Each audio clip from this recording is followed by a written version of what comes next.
Warahmatullahi wabarakatuh. Alhamdulillah wassalatu wassalamu ala Rasulillah wa ala alihi wa sahbihi wa man walah wa ba'du. Fa ya ahbaballahi wa ahbaba rasulih sallallahu alaihi wasallam, usi nafsi wa iyyakum bi taqwallahi faqad fazal muttaqun fala tamutunna illa wa antum muslimun. Faqala ta'ala mudhakkiran bidzalik ya ayyuhalladzina amanu taqullaha haqqa tuqatih wa la tamutunna illa wa antum muslimun. Saudara-saudariku, berjumpa kembali dalam tayangan Aqsa Al-Quran Sunnah Solution. Semoga kita semua senantiasa dirahmati oleh Allah Subhanahu wa Ta'ala. Alhamdulillah, malam ini, malam Jumat, malam yang insya Allah diberkahi oleh Allah Subhanahu wa Ta'ala, Sayyidul Ayyam, di antara penghulu para hari, dan ada amalan-amalan sunnah yang mengiringi setelah memasuki periode Jumat. Ada memperbanyak salawat kepada Rasulullah SAW, membaca surat Al-Kahf, sebagian riwayat juga ada surah Yasin, kemudian juga meningkatkan zikir kepada Allah Subhanahu wa Ta'ala. Dan tentunya jangan dilupakan bahwa ketika memasuki waktu-waktu mendekat kepada ibadah Jumat, ada banyak kemuliaan-kemuliaan baik yang mengikat para ikhwan, para lelaki muslim dengan kewajiban menunaikan salat Jumat, ataupun juga para akhwat, ya, para ibu, para ukhti, saudari-saudariku dimanapun Anda berada, yang bisa meningkatkan doa sampai dengan ke penghujung di waktu Jumatnya, ya, sore, ba'da asar sampai menjelang ke maghrib. Ada doa-doa yang bahkan Nabi SAW menyontohkan kepada kita dari ba'da Jumat, ya, Allahumma kfina bihalalika an haramik wa aghdina bi ta'atika an ma'siyatik, ya wa bifadlika amman siwak. Ya Allah, mohon cukupkan pada kami ya arhamar rahimin segala yang halal darimu, dan jauhkan kami dari segala yang haram. Ya Allah, mohon perkaya diri kami ya Allah dengan keutamaan darimu saja, segala keutamaan yang Engkau berikan kepada kami, dan tepikan segala hal yang tidak mengandung keutamaan kecuali darimu saja, ya, dan berikan kami kekayaan untuk selalu senantiasa meningkatkan ketaatan kepadamu dan menjauhi segala yang Engkau larang. Itu diantara sekian doa yang diajarkan oleh Rasulullah SAW, khususnya dari mulai ba'da Jumat sampai dengan ke penghujungnya. Teman-teman sekalian, pada kesempatan malam hari ini, insya Allah kita akan membahas satu topik yang spesial, karena sudah memasuki satu bulan yang istimewa, diistimewakan oleh Nabi SAW, dan juga akan menjadi satu penanda, ya, bagaimana kesiapan kita menuju bulan yang lebih istimewa setelah itu.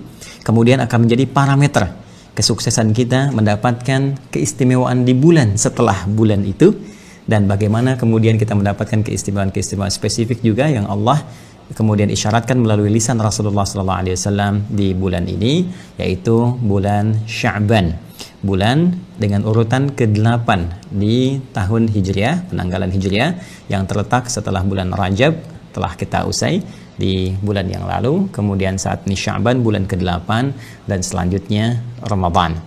Jadi ini rangkaian bulan yang sangat istimewa. Rajab, yaitu termasuk rangkaian bulan Hurum, bulan yang sangat terhormat. Saking terhormatnya diminta kita oleh Allah Subhanahu wa Ta'ala menjaga diri dari perbuatan-perbuatan yang bisa meruntuhkan kehormatan kita, terutama kehormatan kita di hadapan Allah Subhanahu wa Ta'ala.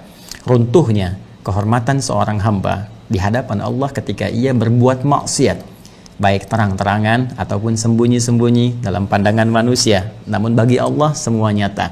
Karena itu ketika ada seseorang berbuat maksiat, maka sesungguhnya dia tengah meruntuhkan kemuliaannya di hadapan Allah Subhanahu wa Ta'ala. Maka bulan-bulan Hurum melatih kita menyiapkan diri untuk senantiasa menjaga ketaatan dan menjaga kehormatan kita di hadapan Allah Subhanahu wa Ta'ala. Dan itu akan mengantarkan pada kesiapan mentalitas kita untuk meningkatkan ibadah di bulan-bulan selanjutnya. Karena itu dalam Islam, setiap waktu itu demikian berharga. Setiap waktu itu demikian bermanfaat dan integral dengan turunan-turunan waktu yang lainnya. Karena biasanya waktu A mengantarkan kepada B, demikian seterusnya. Ada yang sifatnya harian, ya, makanya dalam sehari dibagi 5 bagian waktu bagi kita untuk memetakan aktivitas sekaligus mengiringi peta aktivitas itu dengan bermunajat kepada Allah, supaya semua kegiatan kita itu diberkahi dan dibimbing oleh Allah Subhanahu wa Ta'ala. Mulai dari fajar, subuh, gitu kan? Karena itu kita datang kepada Allah memohon lewat sholat supaya semua aktivitas yang telah kita petakan itu diberkahi, diberikan taufik oleh Allah. Taufik itu bimbingan yang mengantarkan langsung pada tujuan yang benar. Karena itu ibadahnya disebut dengan subuh, gitu kan? Waktunya subuh, dari kata asbah turunannya, sesuatu yang sudah siap dengan rencana, dengan keadaan yang baik, sempurna. Jadi kalau orang Arab berkata kaifa asbahtum, Bagaimana keadaanmu hari ini, pagi ini? Sudahkah siap dengan rencana-rencana kebaikan-kebaikan? Ya, nah, demikian di Al-Quran diisyaratkan wasubhi idza tanaffas, dan demi waktu subuh yang segala kegiatan itu akan dimulai. Tanaffas bersamaan dengan nafas yang kita keluarkan, titian aktivitas siap dilakukan. Pun demikian dengan alam, ya, mulai berganti dari karbon dioksida hilang, ya. Malamnya kan dia aktif, kemudian subuh tiba, dia hilang, muncul oksigen. Matahari mulai datang, ya, mulai bersinar. Makanya sinar pertamanya disebut dengan fajar. Semua siap, punya tatanan aktivitas.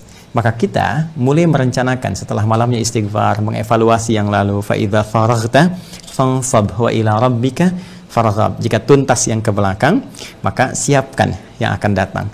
Maka kita menyiapkan setelah istighfar, evaluasi. Apa nih catatannya? Kemarin kurang jamaah, kemarin kurang sholawat, kemarin kurang baca Al-Quran, kemarin pekerjaan dunianya, nah ini kurang maksimal, ya. Kita evaluasi untuk mengantarkan kita pada kemuliaan dunia dan kebahagiaan akhirat.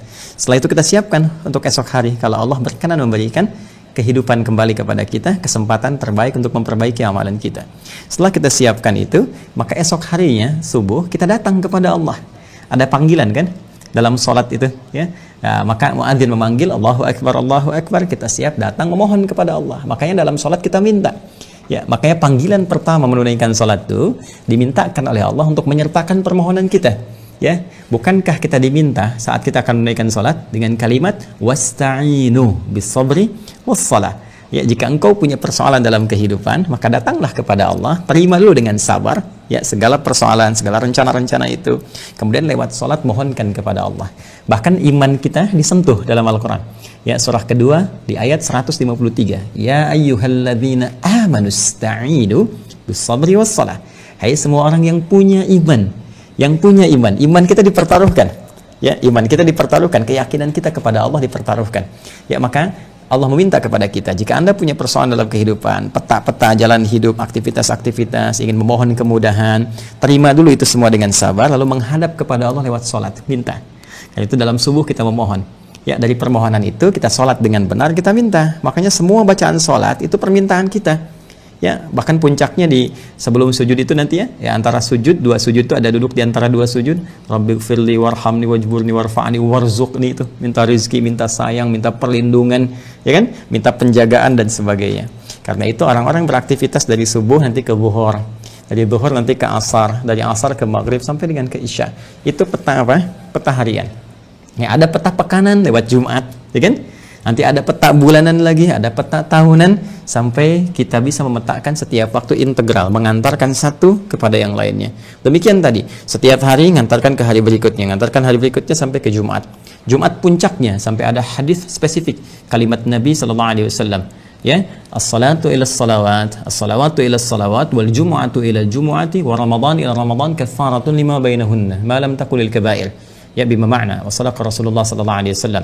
Ya, Nabi menyampaikan salat satu ke salat yang lainnya, di antara salat itu, kemudian Jumat ke Jumat, Ramadan ke Ramadan, itu bisa menggugurkan dosa-dosa kecil secara langsung. Yang kita kerjakan sepanjang itu bukan dosa besar atau yang sengaja dosa dilakukan.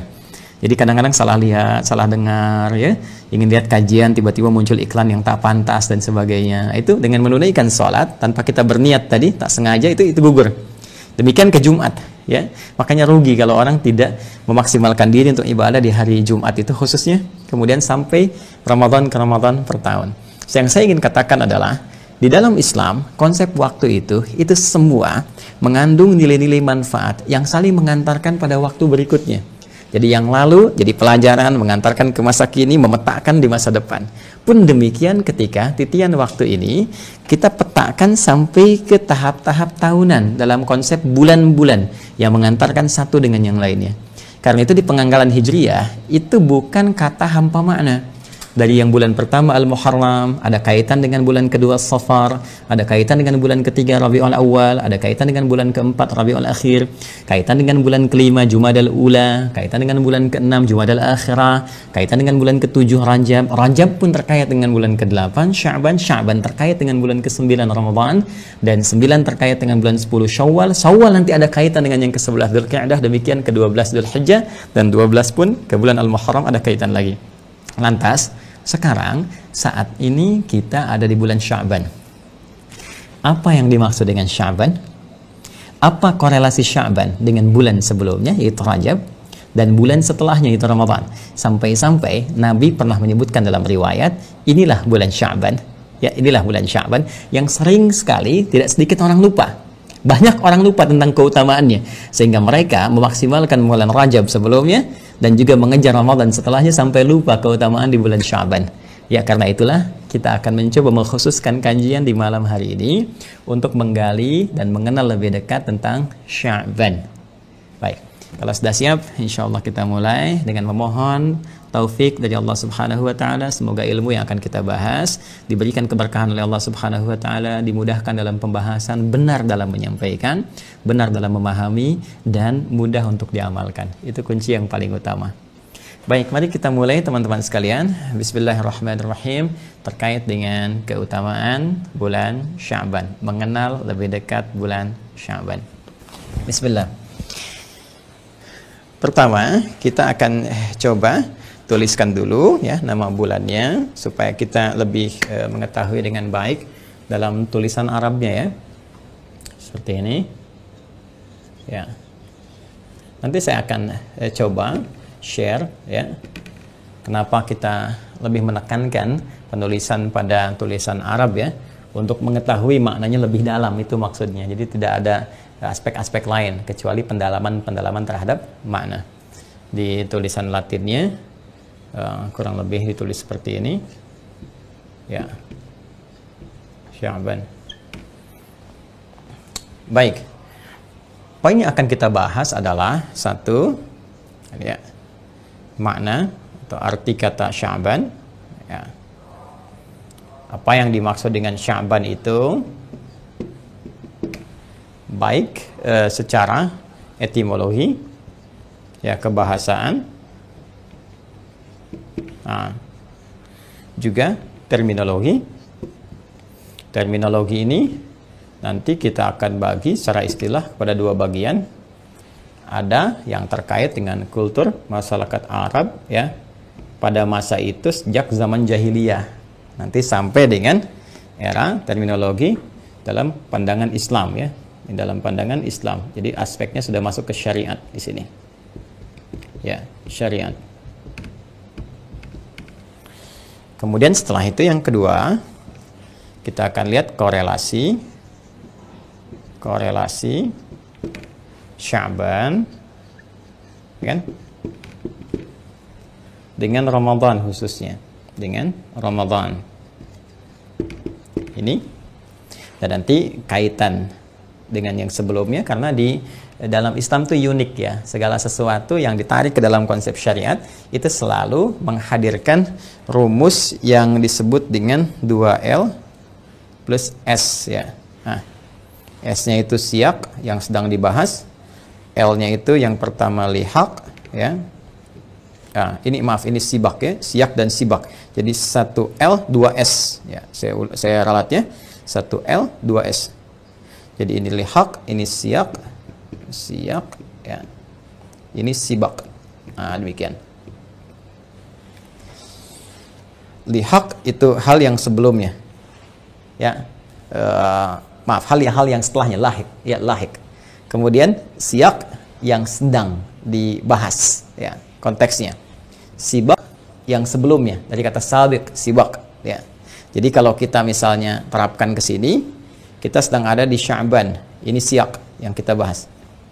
Kemudian apa kaitan dengan sebelumnya, sibak ya, sebelum Sya'ban itu kan ada bulan Rajab kan, apa korelasi keterkaitan antara Sya'ban dengan Rajab. Kemudian setelah itu mari kita masuk ke lihaq setelahnya ya, setelah Sya'ban itu Ramadan. Apa korelasi Sya'ban dengan Ramadan? Nah, ini rumus ini juga diterapkan dalam kajian tafsir. Jadi kalau kita sedang mengkaji, misal kita ingin kaji surah Al-Baqarah misalnya, ayat ke-183 terkait dengan puasa. Ya ayyuhalladzina amanu kutiba alaikumussyam, demikian seterusnya ayat ya. Nah, kita akan bahas Al-Baqarah 183. Maka kalau kita ingin menemukan pemaknaan yang sempurna tentang ayat ini masuk siyaknya yang sedang kita bahas, Al-Baqarah 183. Maka kalau kita ingin temukan pemaknaan yang sempurna Al-Baqarah 183, maka lihat korelasi dengan ayat-ayat sebelumnya Ya, ayat 182, 181 sampai dengan ke Al-Fatihah, sampai ayat pertamanya. Apa korelasi Al-Baqarah 183 dengan ayat-ayat sebelumnya? Kemudian dengan ayat setelahnya, sampai ke surat An-Nas, ayat 184, 185, 186, sampai Ali Imran, An-Nisa, sampai ke An-Nas. Nah, ini pemaknaan seperti ini akan menghadirkan makna yang sempurna untuk memahami, sekaligus nanti memudahkan kita untuk mencerna apa yang diinginkan di balik ayat itu. Informasinya menunjuk apa? Apakah perintah, ataukah larangan, atau informatif, atau pesan, atau hikmah, dan seterusnya. Dan tentunya akan dikuatkan oleh keterangan-keterangan yang disampaikan Rasulullah SAW dalam untayan-untayan hadis dan sunnahnya. Nah, ini akan coba kita uraikan. Dari sini mudah-mudahan kita akan dapatkan gambaran satu kurikulum. Nanti kesimpulannya. Ya, satu kurikulum yang disiapkan menuju bulan Ramadan. Nah, ya poinnya. Jadi dari sini nanti ada satu kurikulum yang disiapkan menuju ke bulan Ramadan. Nanti kurikulum ini yang akan saya berikan pemaknaan dan akan dikenal melalui satu istilah yang jamak dipahami oleh masyarakat kita. Dan seringkali dengan istilah itu nanti disebarkan menjadi taklim, ya, menjadi tausiah dan sebagainya. Sesungguhnya akarnya dari sini. Jadi saya ingin menyampaikan akar dulu, sehingga dengan akar itu pohonnya bisa tumbuh dengan kuat, kemudian buahnya bisa dipetik dengan indah dan pemahamannya sempurna. Paham ya? Kalau sudah paham, mari kita mulai ini. Saya izin untuk menghapus dulu yang ini, yang latinnya, sehingga memudahkan kita menurunkan makna ini. Baik, kita mulai bagian pertama tentang makna Sya'ban. Sya'ban, teman-teman sekalian, ini akarnya secara etimologis, akar, ya, infinitif dari kata asalnya, dasarnya, ya, dari kata sya, ya, shin, saya sambungkan ain, ba, ya, semacam ini. Ya, ini akarnya. Kalau kita ambil kata kerjanya sya'ba, ya, isimnya bisa sya'bun, ya, kemudian masdarnya bisa sya'bun, sya'ba yash'abu, sya'ban, ya, sya'bun. Kemudian nanti bentuk mubalaghahnya atau superlatifnya bisa ditambah alif dengan nun sehingga menjadi sya'ban. Ini sya'ba, ini kata kerjanya, verbnya, fi'il, ya, dalam istilah bahasa Arab. Kemudian dalam bentuk kata bendanya bisa menunjuk pada keterangan, bisa sifat dan sebagainya. Kita ambil satu saja menjadi sya'bun, ya. Oke, seperti ini. Bedanya apa? Kalau verb, kata kerja, ingat ya, itu tidak menerima tanwin, an in un, yaitu nggak pakai an in un, ya, ingat itu salah satunya. Yang lainnya nanti nggak pakai alif lam.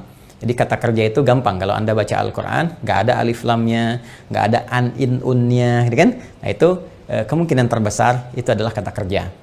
Tapi kalau Anda temukan misalnya an in un, ya, kemudian ada alif lam, al asyamsu wal qamaru bi husbanin, nah itu kata benda semua. Alif lam asyamsu wa al-qamaru, itu kata benda semua. Bi husbanin, nah, ada an in un, nah, itu pasti kata benda, ya, noun, ya, bukan noun. Kalau noun bahasa Spanyol, noun. Kemudian ini ism, ya, deh. Atau masdar nanti bisa menunjuk pada satu sumber kata dari kata benda.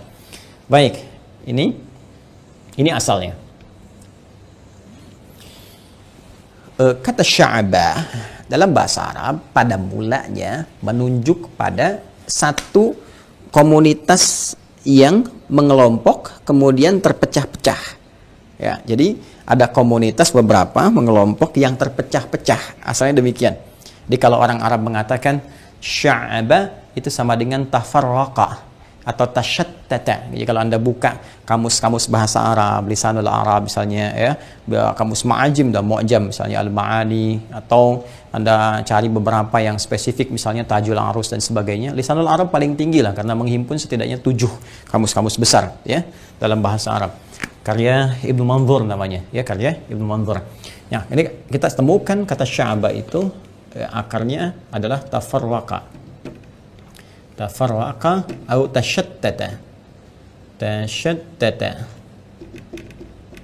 Nah, seperti ini. Ya. Yang berarti sesuatu yang terpencar, terpisah, ya, sesuatu yang terpisah. Terpisah. Ya. Anda suka dengar istilah mufarraqah, memisahkan diri, ya, memisahkan diri. Itu sesuatu yang terpisah atau terpencar, ya, terpencar. Nah, biasanya umumnya ini yang diambil ya, ya, jadi lebih kepada berpencar seperti itu. Nah, hanya Ustadz kenapa nggak disebut tafarraqa saja, ya, bulan tafarruqan misalnya atau bulan tasyattutan misalnya kan? Nah ini kenapa menggunakan kata sya'ba ini sehingga menjadi sya'ban nanti ya. Nah, kalau kita arahkan ke kata ini, jadi di bahasa Arab itu unik ya. Setiap diksi itu selalu punya perbedaan. Walaupun kadang-kadang di terjemahan diartikan serupa, tapi maknanya bisa beda. Jadi setiap bangunan kata yang beda, beda harakat aja bisa beda makna. Ya, karena itu di bahasa Arab itu ada kaidah begini. Ziyadatul mabna tadullu ala ziyadatil ma'na. Bertambahnya satu bangunan huruf bisa jadi misalnya tambah huruf, tambah harakat, rubah harakatnya tadullu ala ziyadatil ma'na. Ini menunjukkan pada perubahan makna. Bisa ada penambahan maknanya, bisa ada misalnya penyesuaian makna kepada aspek yang lain ya. Saya ambil contoh bahkan di Al-Qur'an pun demikian. Saking sempurnanya Al-Qur'an, diksinya sempurna sesuai dengan aktivitas hamba ya. Saya beri contoh begini misalnya. Wahyu pertama turun itu kalimatnya Iqra. Iqra. Ya, Quran surah 96. Ingat? Ayat yang pertama, Iqra bismi rabbikal ladzi khalaq. Ya. Bacaannya apa? Iqra diartikan dengan bacalah gitu kan? Iqra bismi rabbikal ladzi khalaq. Bacalah dengan nama Rabbmu yang telah merawatmu, kan? Yang telah menciptakanmu, memenuhi segala kebutuhanmu, ya, menciptakan kamu saja begitu mudah, apalagi membimbing kamu untuk bisa mengikuti bacaan. Demikian, ya. Nah, ini menarik. Tapi setelah wahyu demikian turun, sudah terbiasa dengan itu, sudah ada bimbingan memahami, dibimbing malaikat Jibril, maka turun perintah untuk menunaikan aktivitas ibadah, diantaranya sholat.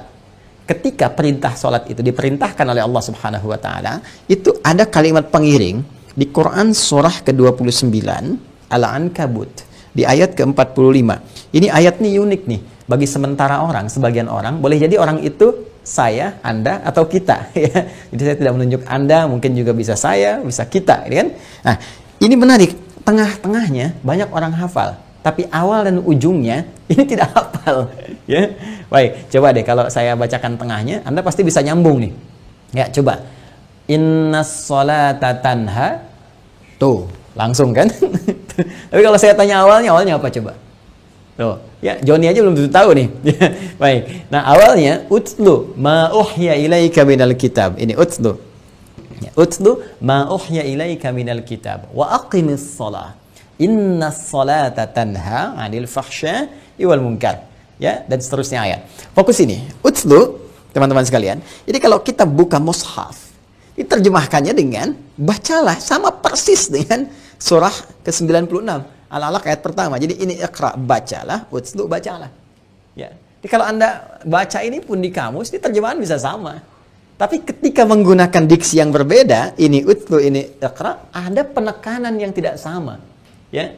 Kenapa? Karena dalam bahasa Arab, Iqra itu dari kata qiraah. Utlu dari kata tilawah. Iqra itu perintah, fi'il amr, perintah untuk membaca. Asalnya dari qiraah. Qiraah itu artinya membaca sesuatu yang nampak, tulisan misalnya yang tertulis dibaca, atau menghadirkan ingatan yang diingat, tapi tidak menuntut pemahaman kepada kita untuk memahami apa yang dibaca itu. Jadi nggak ada tuntutan pemahamannya, yang penting diminta baca. Saya katakan pada Anda, Iqra, ya akhi Iqra, ya baca ini, ya makna Sya'ban. Sudah, saya tidak menuntut Anda paham. Jelas ya? Beda dengan ini, tilawah. Utlu dari kata tilawah. Tilawah itu punya 3 arti turunan. Satu, baca seperti Iqra, kan? Yang kedua, pahami apa yang dibaca. Yang ketiga, amalkan apa yang telah dipahami itu. Jadi al-qira'ah, kemudian al-fahmu bima quri'a wal 'amalu bima fuhima. Baca, pahami apa yang dibaca, amalkan apa yang telah dibaca itu. Perhatikan, ini indahnya. Kenapa wahyu pertama turun menggunakan Iqra bukan utlu? Karena Nabi itu jangankan paham, baca aja tidak bisa. Ya, karena beliau punya sifat ummi itu, ummi, ketidakmampuan untuk membaca karena nggak ada guru yang pernah mengajarkan, nggak pernah masuk madrasah, nggak pernah masuk kuliahan seperti Anda, saya ataupun kita, ya kan? Dan itu sifat ummi itu sifat yang menguatkan beliau sebagai rasul, sebagai mukjizat. Supaya nanti tidak ada yang menuduh di kemudian hari, pantas. Ya, Muhammad SAW itu sudah pandai baca, pernah sekolah, gurunya ada ini. Nanti akan dikarang, akan dituduh oleh orang-orang, itu Quran itu karangan Muhammad SAW. Quran itu bikinan Nabi Muhammad. Tapi Allah jadikan sebagai penguat sifat ummi itu untuk menunjukkan beliau sebagai Rasul yang hak dari Allah Subhanahu Wa Taala. Karena itu dibimbingkan oleh Allah melalui malaikat. Jadi kalau kalimat pertama untuk menguatkan sifat ummi Nabi, yang jangankan paham, baca aja belum punya kemampuan. Sampai kemudian diperintahkan oleh Allah, kata Allah, hei, baca jangan karena engkau tak pernah sekolah. Baca jangan karena engkau nggak pernah belajar pada seorang guru. Baca karena Allah yang menciptakan kamu aja begitu mudah. Iqra bismi rabbikal ladzi khalaq. Yang menciptakan kau aja begitu mudah, memberikan segenap apa yang kau butuhkan, menjagamu dalam kehidupan. Jika semua itu mudah bagi Allah, apalagi membimbing kau untuk bisa mengikuti bacaan yang Jibril bimbingkan kepadamu. Itu pesan kepada kita. Jadi kalau kita kerjakan semua karena Allah Subhanahu Wa Taala, maka Allah akan mudahkan apa yang tengah kita lakukan sepanjang semua lillah.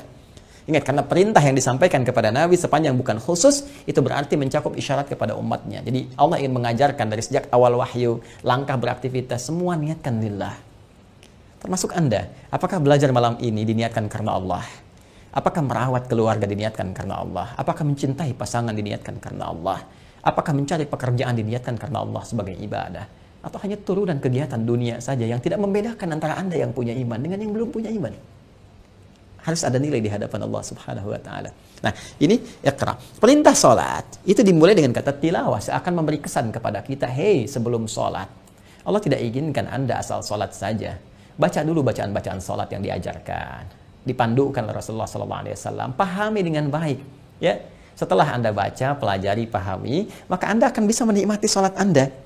Paham ketika bertakbir, paham yang dibacakan apa. Ketika ruku mengerti yang dibaca. Ketika sujud paham yang dibaca. Sehingga tidak ada celah bagi setan untuk menggoda Anda. Karena ketika lisan berkata Allahu Akbar, pikiran menerjemahkan Allah Maha Besar. Fokus kepada itu. Dan hati meresapi, ya Allah, aku mengatakan berikrar Engkau yang paling besar. Tapi kenapa aku merasa besar dibanding orang lain? Sombong dalam kehidupan. Angkuh, ya Allah, dalam aktivitas. Aku bertobat kepadamu. Karena itu Anda membaca dalam iftitah itu diantaranya, Allahumma ba'id baini wa baina khataya. Kama ba'adta bainal masyriqi wal maghrib. Kalau selama ini, ya Allah, aku memang banyak salah, aku mengakui. Tapi mohon, ya Allah, ampunan begitu luas. Jauhkan aku dengan kesalahan yang telah aku perbuat, seperti Engkau jauhkan antara timur dengan barat yang tidak pernah bertemu. Aku tidak ingin menemui kesalahanku saat kembali kepadamu, ya Allah. Saat setiap kecil pun salah ditampakkan di hadapanmu. Wa may ya'mal mithqala dzarratin syarran yarah. Itu maknanya. Nah, sekarang kembali ke sini. Mohon izin ya kalau saya sedikit perdalam, ya perluas wawasannya supaya ada gambaran dalam benak kita. Nah, Sya'ban, tafarraqa, tashattata. Kenapa menggunakan kata ini? Kalau kalimatnya menggunakan turunan dari kata ini sya'ba, artinya yang berpencar itu, yang terpisah satu dengan yang lainnya, itu bukan orang per orang, tapi sifatnya mengelompok. Ya, sifatnya apa? Mengelompok. Ya, jadi sudah sifatnya komunal, sudah ada komunitas. Ya, baik skala kecil, bisa juga skala besar. Karena itu satu bangsa dalam bahasa Arab disebut dengan sya'b. Ya, sya'bul Indonesia. Ya, bangsa Indonesia. Kalau daulah itu negara. Jadi kalau sya'b itu bangsa. Negara dan bangsa. Saya mencintai negara Indonesia. Ya, saya mencintai bangsa saya, kami adalah bangsa Indonesia. Jadi kalau sudah satu masyarakat berkumpul, punya kedaulatan, punya bahasa satu, kan, punya nilai persatuan yang sama, itu sya'b namanya, sya'bun. Jadi ada skala kecil komunitas, ada skala besar. Jadi kalau yang dimaksudkan ini sya'ba berarti tafarraqa atau tasyattata, ya, atau tasya'aba. Kalau yang ditegaskan lagi bisa tasya'aba, ya tasya'ab, ya. Jadi artinya satu kelompok-kelompok yang berpencar. Kelompok-kelompok yang saling terpisah, berpencar. Ini. Nah, kalau kelompok-kelompok itu kita ingin terangkan dalam bentuk keterangan. Kalau sudah keterangan pasti kata benda, noun sifatnya. Ya kan? Dan yang berpencar itu banyak. Bukan 1, 2, atau 3. Ya? Jadi ada kelompok A, kelompok B, kelompok C, kelompok D, terus berpencar ini. Satu demikian yang lain dengan tugas tertentu. Ya, dengan tugas tertentu, dengan visi dan visi atau misi tertentu, ya, dengan misi tertentu. Jadi berpencar nih banyak, maka jadikan bentuk superlatif. Dalam bahasa Arab disebut dengan sirah mubalaghah. Sirah mubalaghah, ya. Baik, atau sirah mubalaghah. Sirah mubalaghah itu adalah makna yang menunjuk superlatif. Banyak, sangat, besar. Di antara rumusnya, tambahkan alif dan nun nih di akhir katanya, ya, akhir kalimatnya. Misal, ini misalnya sya'bun, ya kan? Sya'bun. Seperti ini.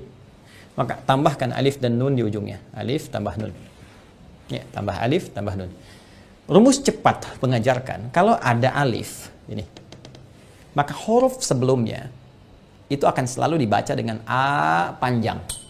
Karena alif itu memanjangkan bacaan sebelumnya dengan harakat fathah. Ya, maka harakat apapun di sini, mau dhammah, mau kasrah, ganti dengan alif seperti ini. Ini kan tadinya asalnya sya'b, ya.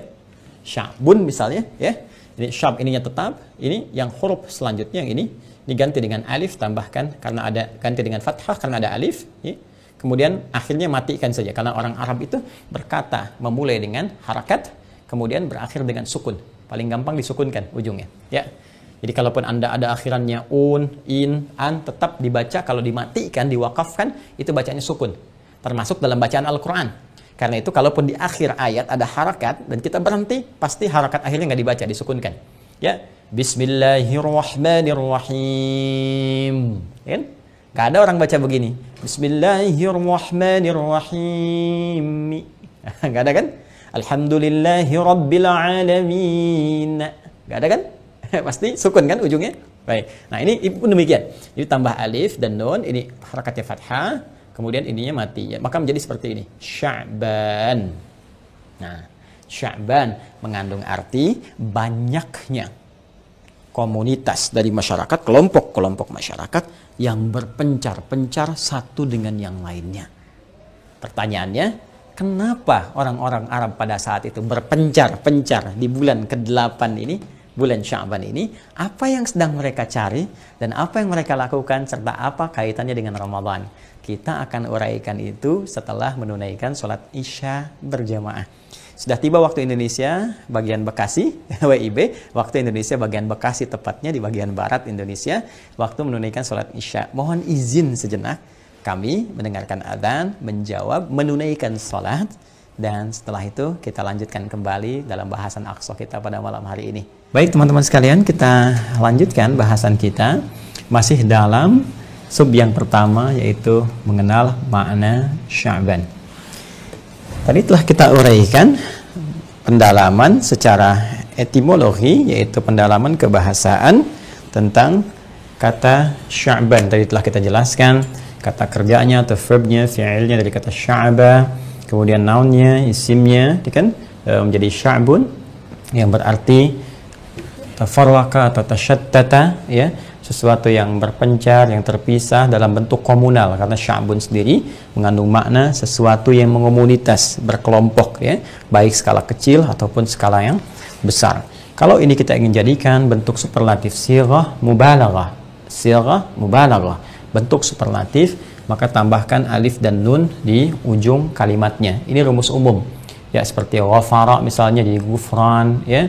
Kemudian apalagi misalnya syukran tidak pakai tanwin, ya, syukran, seperti ghufran misalnya. Kemudian ada lagi apalagi, ya, misalnya ihsan pakai alif dan nun, itu sudah punya mubalaghah dengan sendirinya, ya. Kata if'al, wazannya if'alun, tapi sudah punya makna mubalaghah dengan sendirinya. Ya, kurang lebih demikian. Rahman, ya, rahimah, rahman, rahmanun. Jadi yang banyak sekali kasihnya, yang banyak limpahan sayangnya. Ghufran, yang banyak limpahan ampunannya. Ya, kurang lebih demikian. Kemudian Sya'ban, yang banyak masyarakat yang mengelompok kemudian berpencar satu dengan yang lainnya. Tadi kita berhenti di titik itu. Ya, sekarang kita akan masuki ke fase-fase terminologi. Dari kata etimologi ini muncul pertanyaan, kan, secara terminologis, sebetulnya apa sih yang dicari oleh masyarakat pada saat itu sampai mereka mengelompok berpencar? Ada misi apa, gitu kan? Nah, untuk menemukan ini nggak mungkin kita bahas secara etimologi saja.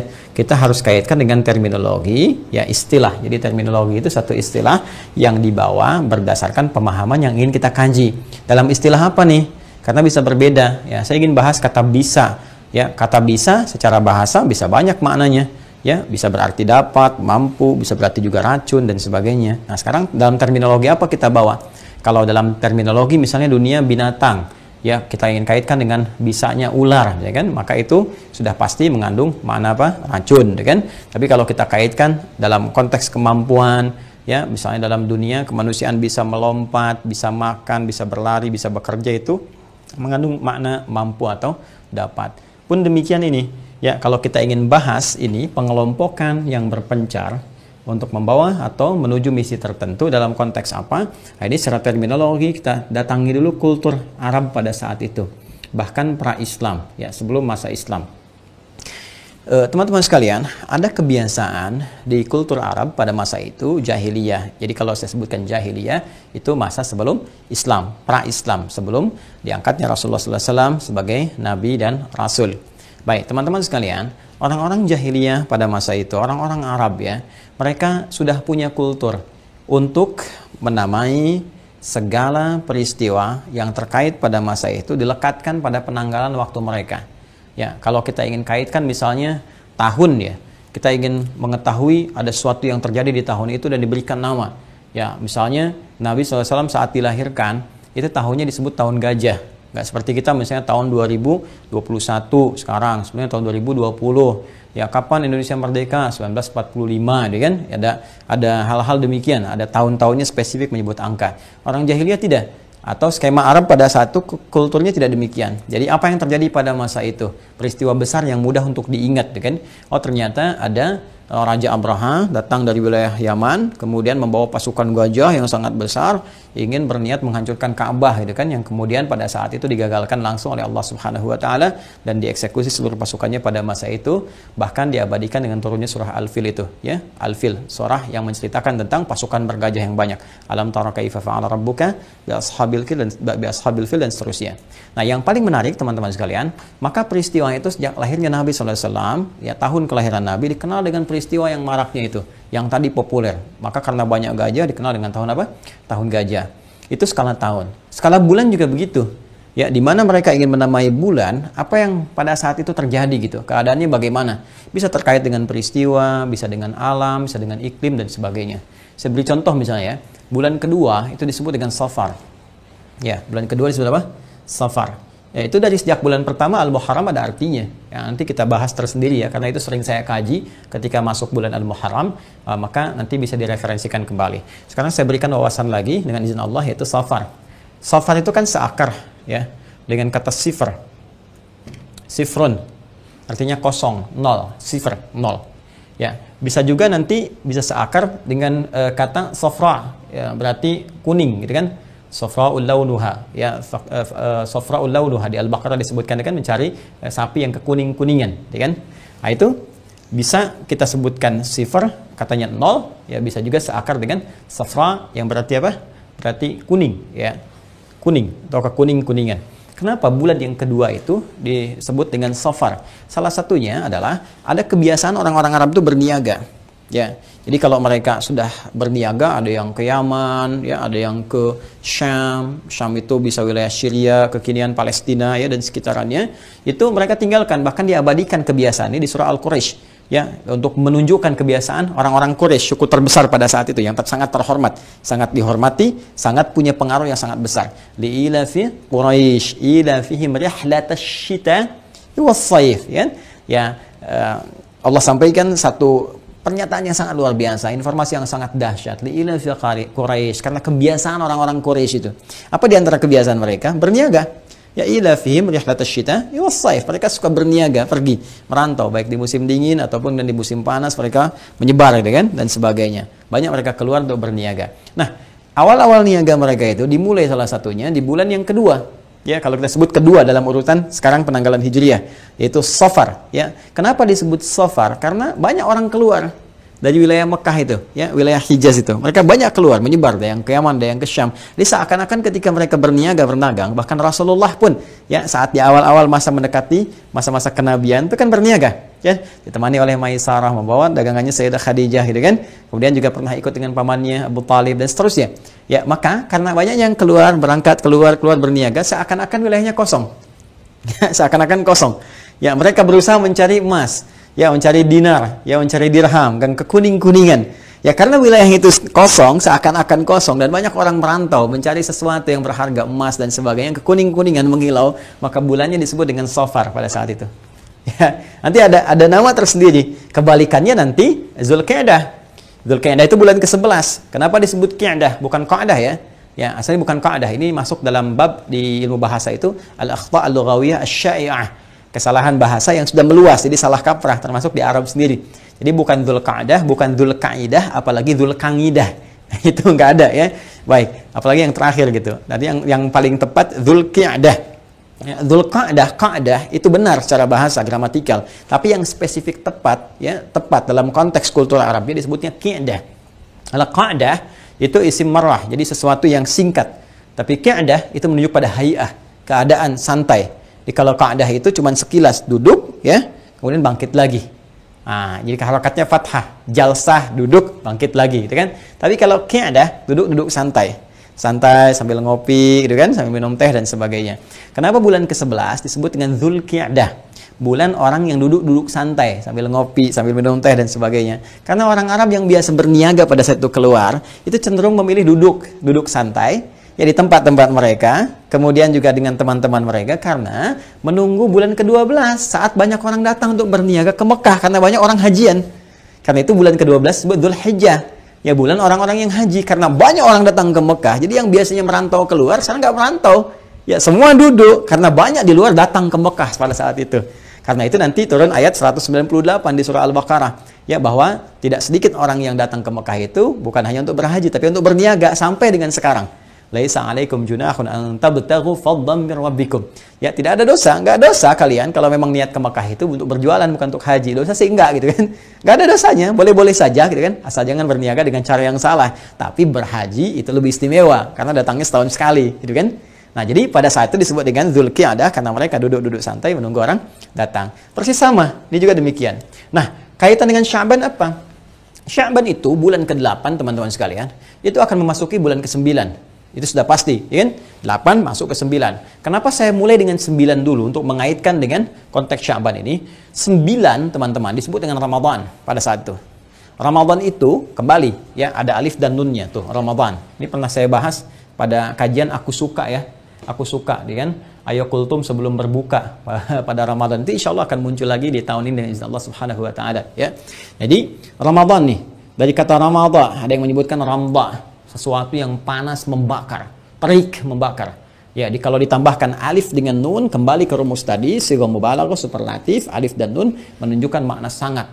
Ya, sangat. Jadi cuaca yang ekstrim, yang sangat membakar, yang keadaannya begitu terik, gitu kan, panas. Nah, jadi di waktu itu ya, di waktu itu, walaupun nanti berganti ke waktu berikutnya, ya bisa jadi musim dingin, tapi karena peristiwa awal penamaan pertamanya sangat panas terasa, maka mereka menyebut dengan nama Ramadan. Panas, terik, membakar, ya kan? Nah, kalau sudah panas, sudah terik, itu orang-orang malas tuh keluar. Ya, jangankan dulu lah, kini saja saya alhamdulillah Allah pernah izinkan tinggal di wilayah Arab gitu kan, musim-musim panas, atau teman-teman lah di wilayah-wilayah Amerika atau di Eropa, musim panasnya seperti apa? Ya, saya pernah mendapati saat di Tripoli itu musim panas yang cukup luar biasa. Sampai kalau angin datang itu, ya kita seperti ditampar gitu. Kalau di musim panas, ya itu panasnya luar biasa dan uapnya kan sedikit. Kalau di kita itu, ya misalnya mohon izin ya, mohon maaf sebesar-besarnya. Kalau kita kepanasan kan keluarnya keringat, gerah. Kalau taruh kerupuk misalnya kan mengerut gitu ya. Tapi kalau di Arab tidak, karena kering, uapnya sedikit, maka membakar sifatnya. Ya kalau sudah panas itu panas, ya. Bisa hitam, hidung, lestreng itu kan ya, dan seterusnya itu luar biasa. Makanya ada karunia Allah juga untuk menyesuaikan dengan iklim. Itu ada salah satu wilayah di daerah Sudan itu, ya guru saya pernah cerita, itu ada yang pigmen kulitnya itu sampai 4 ya, ada yang putih, ada yang coklat, ada yang hitam, ada yang ungu. Ada yang ungu. Dan di antara karunianya bukan untuk menunjuk rasial, bukan, tapi karunia Allah untuk menyesuaikan dengan lingkungan tempat dia tinggal. Yang putih mungkin biasalah ya sekitar 20 kan sampai 25, yang coklat di 26 sampai 30 kan. Yang hitam itu rata-rata ya ada sampai ya 38 40 gitu, 40. Tapi yang sampai ungu itu teman-teman sekalian itu rata-rata di 45. kan panas biasanya. Kalau udah tinggi panasnya bisa 50, bisa 55. Dan sebagian kawan kita itu kalau mau tidur disiram air dulu kasurnya supaya terasa gitu ya, nyaman saat tidurnya.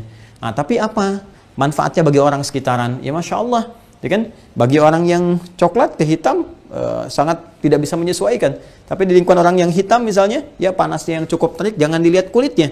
Tapi bagaimana dia bisa menyesuaikan dengan lingkungan? Dia bisa beraktivitas normal-normal saja. Nyaman, siang-siang panas biasa saja gitu kan.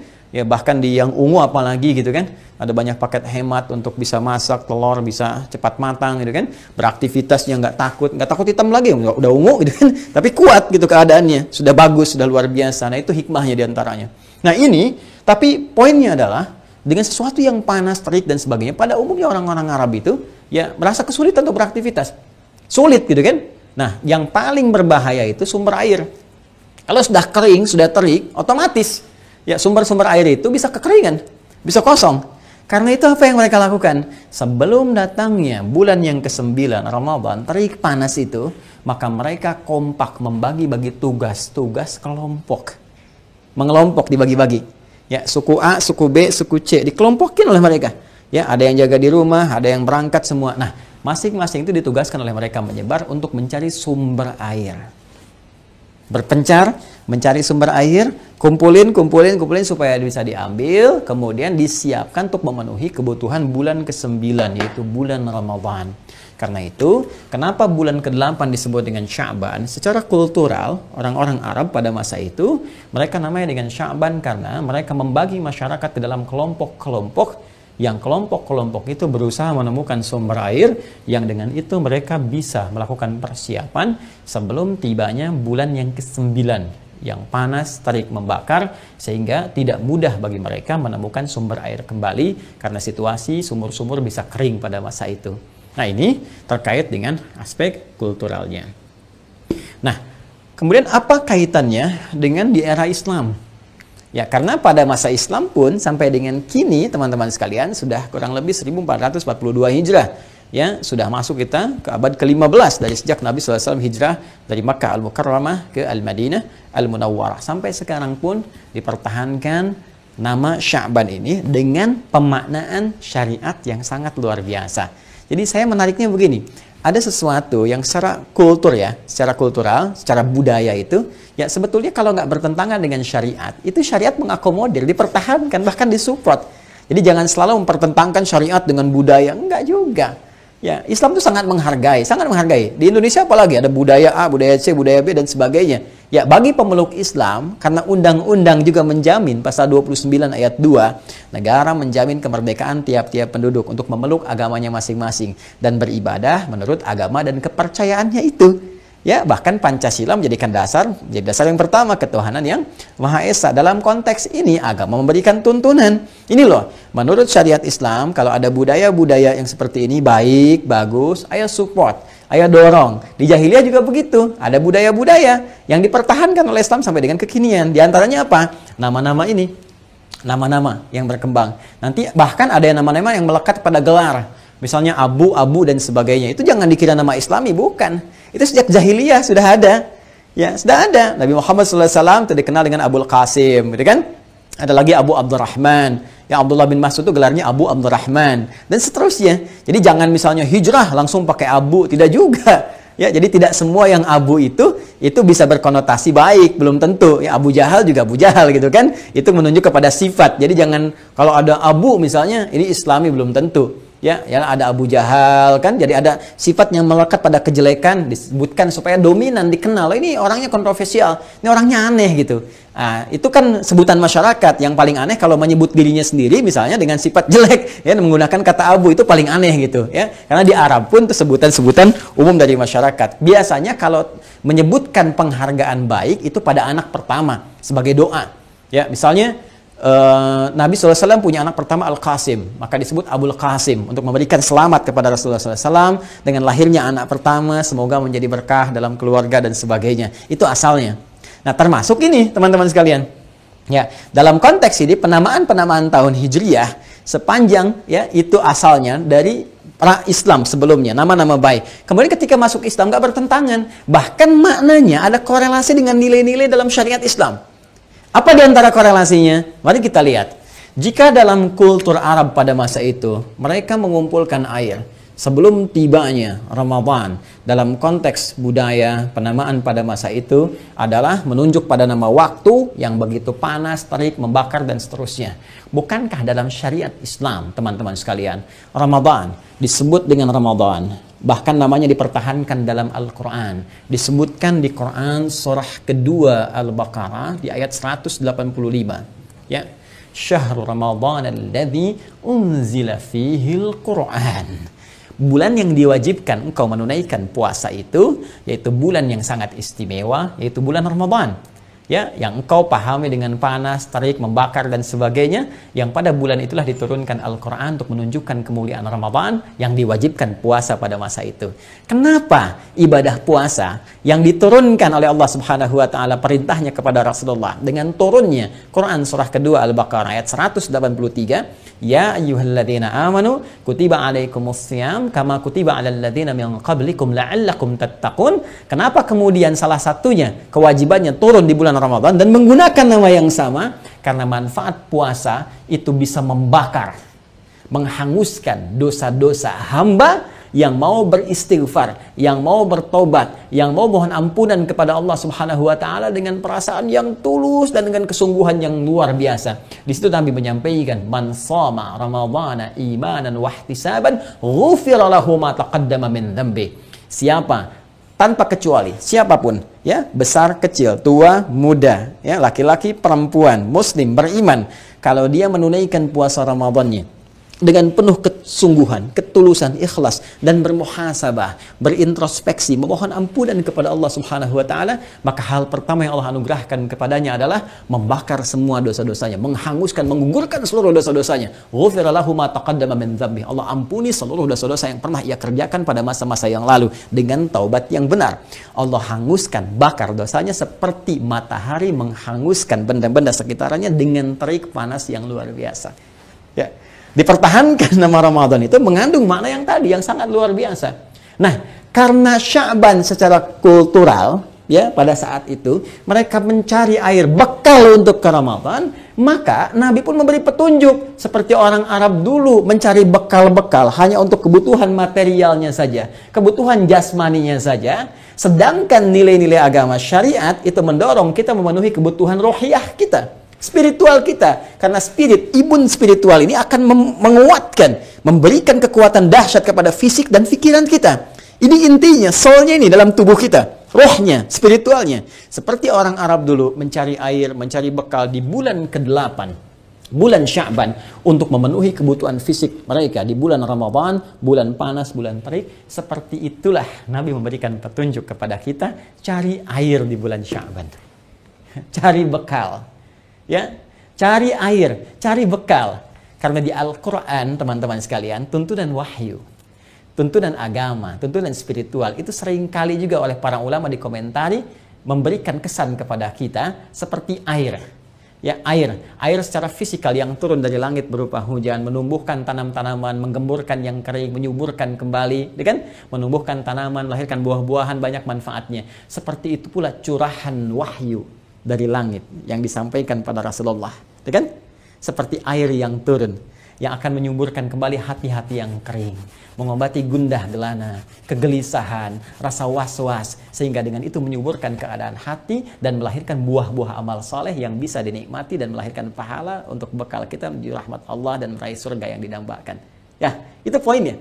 Jadi kalau orang Arab dulu mencari air untuk kebutuhan fisik, maka di bulan Sya'ban Nabi memberikan petunjuk cari bekal. Cari air-air wahyu. Itu ibaratnya, kata kiasannya. Ya, cari petunjuk-petunjuk wahyu. Cari, penguat dahaga. Pelepas segala hal yang kurang. Supaya engkau segar lagi saat masuk Ramadan. Ya, seperti orang Arab sudah punya bekal ketika masuk Ramadan, mereka segar. Sudah punya minuman, sudah punya segalanya. Dengan minuman itu bisa beraktivitas. Walaupun panas, walaupun terik, sudah segar, sudah kuat. Ya. Bahkan nanti terjadi di era Islam, Masya Allah, Perang Badar, Ramadan, Fathu Makkah, Ramadan, kan? Dan sebagainya. Jadi, terkait dengan keadaan ini, teman-teman sekalian, maka diberikan isyarat dalam konteks penamaan ini, bahwa kenapa dipertahankan nama Sya'ban, seakan-akan Nabi memberikan satu isyarat kepada kita semua. Sahabat-sahabat meneruskan kepada kita semua. Nanti kita akan lihat kenapa saya sebut Nabi, kita akan turunkan nanti riwayat-riwayatnya. Bahwa sebelum sampai ke Ramadan, cepat cari bekal. Cari bekal. yang bisa menguatkan roh kita, yang memberikan tenaga kepada kita, kekuatan spiritual, sehingga ketika sampai kepada Ramadan, kita bisa semangat untuk beraktivitas, seperti orang-orang dulu bisa beraktivitas. Orang jahiliyah aja semangat beraktivitas. Kenapa kita yang sudah lewat dari jahiliyah menjadi lemah, menjadi banyak tidur, kan? Menjadi banyak lemasnya, menjadi jarang beraktivitas, sementara orang-orang dulu membangun kekuatan yang sangat luar biasa di Ramadan. Mereka bisa manfaatkan siang dan malamnya. Ada yang khatam Quran sehari sekali, ada yang sehari 2 kali. Ada yang Masya Allah malamnya hidup luar biasa, siangnya beraktivitas luar biasa. Jadi jangan sampai nanti ada alasan, bahkan menggunakan hadis palsu, ya siyamus shaimi ibadatun, tidurnya orang puasa adalah ibadah, itu hadis palsu, cepi. Itu hadis palsu. Jangan sampai ke kantor carinya musola, gitu kan? Ya musola, musola. Habis kerja ke musola, gitu kan? Saat kerja ke musola, tidur lagi, tidur lagi. Nah itu kan, ya pulang ke rumah tidur lagi, cuma nunggu. Ya kan yang paling menarik gini, habis sahur lihat kapan buka, habis buka kapan sahur. Jadi apa manfaat yang bisa diraih? Karena itu orang-orang yang tidak punya persiapan sejak bulan Sya'ban, maka umumnya dia akan merasakan hal yang berbeda saat masuk Ramadan. Ya, seperti orang lemas tidak punya air, maka lemas pula dia saat puasa karena tidak punya gairah untuk meningkatkan ibadah. Itulah kenapa dinamakan dengan apa? Sya'ban. Ya. Ya, sekarang kita bergeser lebih dalam lagi ke pemaknaan syariat dengan naungan Al-Quran dan hadis-hadis Rasulullah SAW. Baik, paham ya? Insya Allah paham ya? Baik, Bismillah. Nah, jadi saya mencoba untuk menampilkan dulu akar pemahamannya sehingga mengerti gitu. Saya tidak menginginkan Anda menghafal, tapi menginginkan kita memahami. Oh ini maksudnya begini. Jadi ketika kita masuk ke bulan Sya'ban mengerti. Oh kenapa dinamakan dengan Sya'ban? Maka ini harus saya lakukan. Ini panduannya. Karena di Islam tuh gini. Di Islam tuh mustahil dan tidak mungkin. Sangat tidak mungkin. Ya ada satu nama pun dalam konteks syariat yang tidak mengandung makna. Itu mustahil. Semua kata punya makna. Ya saya gini lah ya. Kadang kita mesti merenung ya. Apa yang kita kerjakan pun bahkan setiap hari. Jangan-jangan belum dipahami. Coba. Kita sholat kan? Sholat ya, sehari 5 waktu. Waktunya kita paham. Subuh, zuhur, asar, maghrib, isya. Saya tanya aja pada Anda, kenapa disebut dengan zuhur? Kenapa disebut asar? Kenapa disebut maghrib? Kenapa disebut isya? Pernah nggak satu kali kita meluangkan waktu untuk mengkaji? Oh sudah zuhur nih, maksudnya apa? Kenapa namanya zuhur? Itu kalau mengerti kita waktu itu saja, ada getaran yang berbeda kepada jiwa.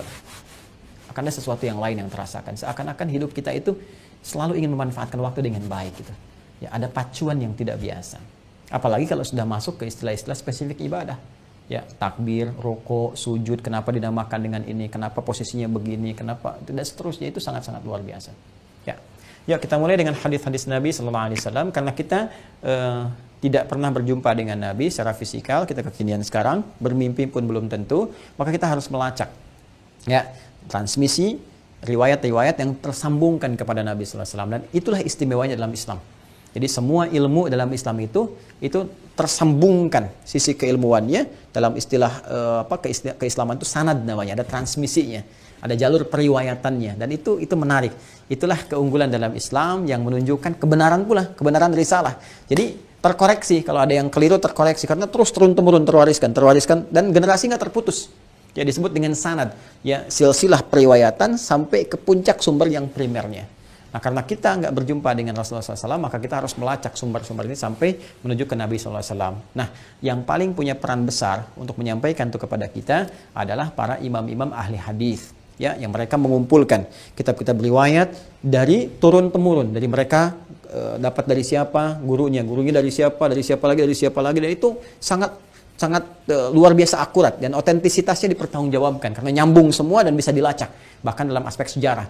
Dan paling menarik, para ulama kita selain punya kitab-kitab sanad, kutub itu kitab-kitab, jamak dari kata kitab ya, kutub ya, punya buku-buku sanad yang transmisi riwayat itu, ada sejarah lagi yang membuktikan bahkan ke orang-orangnya. Ini si fulan ini siapa, kebiasaannya apa dan sebagainya. Nanti kita akan tunjukkan saat masuk dengan izin Allah ya.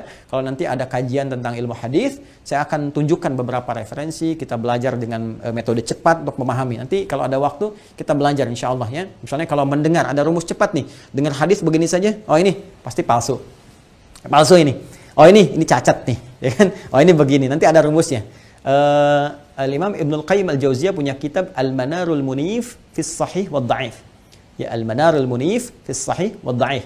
Ya, mercusuar. Ya, kalau di pantai itu ada satu pancaran cahaya lampu itu ya, untuk nyorotin ke kapal itu manar. Ya, al-manar. Kalau tinggi disebut manarah. Ya, al-manar al-munif, pancaran cahaya yang terang, yang jelas, ya, fi sahih wa dhaif, untuk menunjukkan ini sahih, ini dhaif. Jadi kalau kita dengar itu seakan-akan ada cahaya, ini sahih, ini dhaif. Itu ada rumusnya. Nanti kita belajar ya. Ya.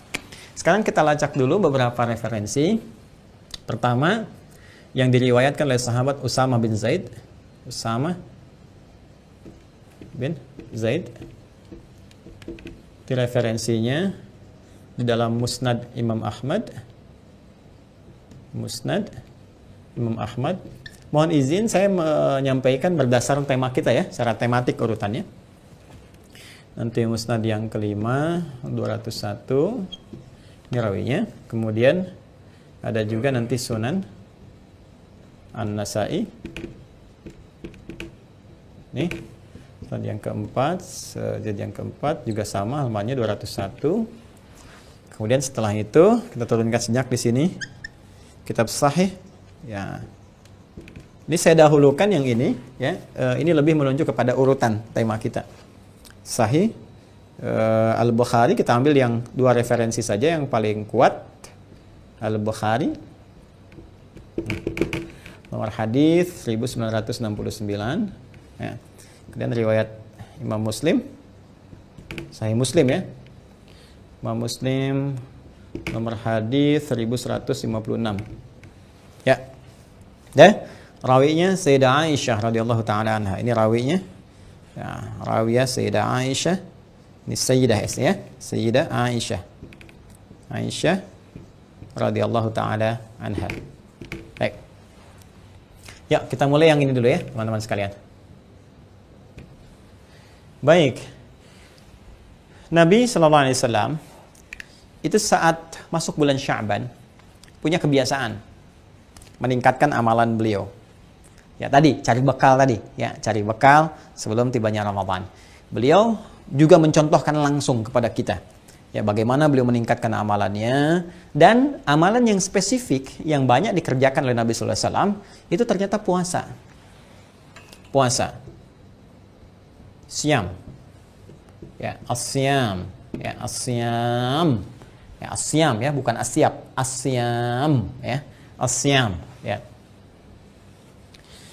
Lebih banyak meningkatkan puasa. Sehingga sementara sahabat itu ada yang merasa heran. Kenapa? Karena di bulan Rajab juga udah biasa puasa. Ya, Rajab kan termasuk bulan Hurum. Saya pernah bahas di edisi sebelumnya ya, tentang Rajab. Rajab termasuk bulan apa? Hurum, bulan terhormat. Yang terhormat itu kita diminta meningkatkan kehormatan diri kita di hadapan Allah dengan menghindari maksiat dan meningkatkan ibadah. Saya pernah sampaikan ada satu ibadah spesial yang saat dikerjakan kita bisa meningkatkan ibadah kita sekaligus mencegah maksiat, itu puasa. Karena itu di bulan-bulan Hurum, bulan-bulan Hurum ada 4, ya 3 berurutan, 3 mutawaliyat dan 1 terpisah. Ya, kemudian Dzulqa'dah, Dzulhijjah, Al-Muharram bulan 11, 12, bulan 1, kemudian bulan ke-7 Rajab, wa Rajabun Mudhar, ya ma baina Jumada wa Sya'ban. Baik, itu biasa puasa.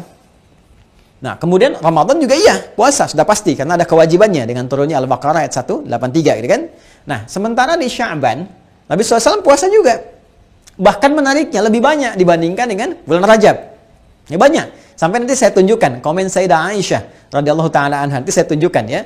Beliau memberikan komentar yang di-like oleh para sahabat dan di-share sampai dengan ke kita saat ini. Nanti saya tunjukkan di hadisnya di sini supaya tidak lompat, nanti saya urutkan.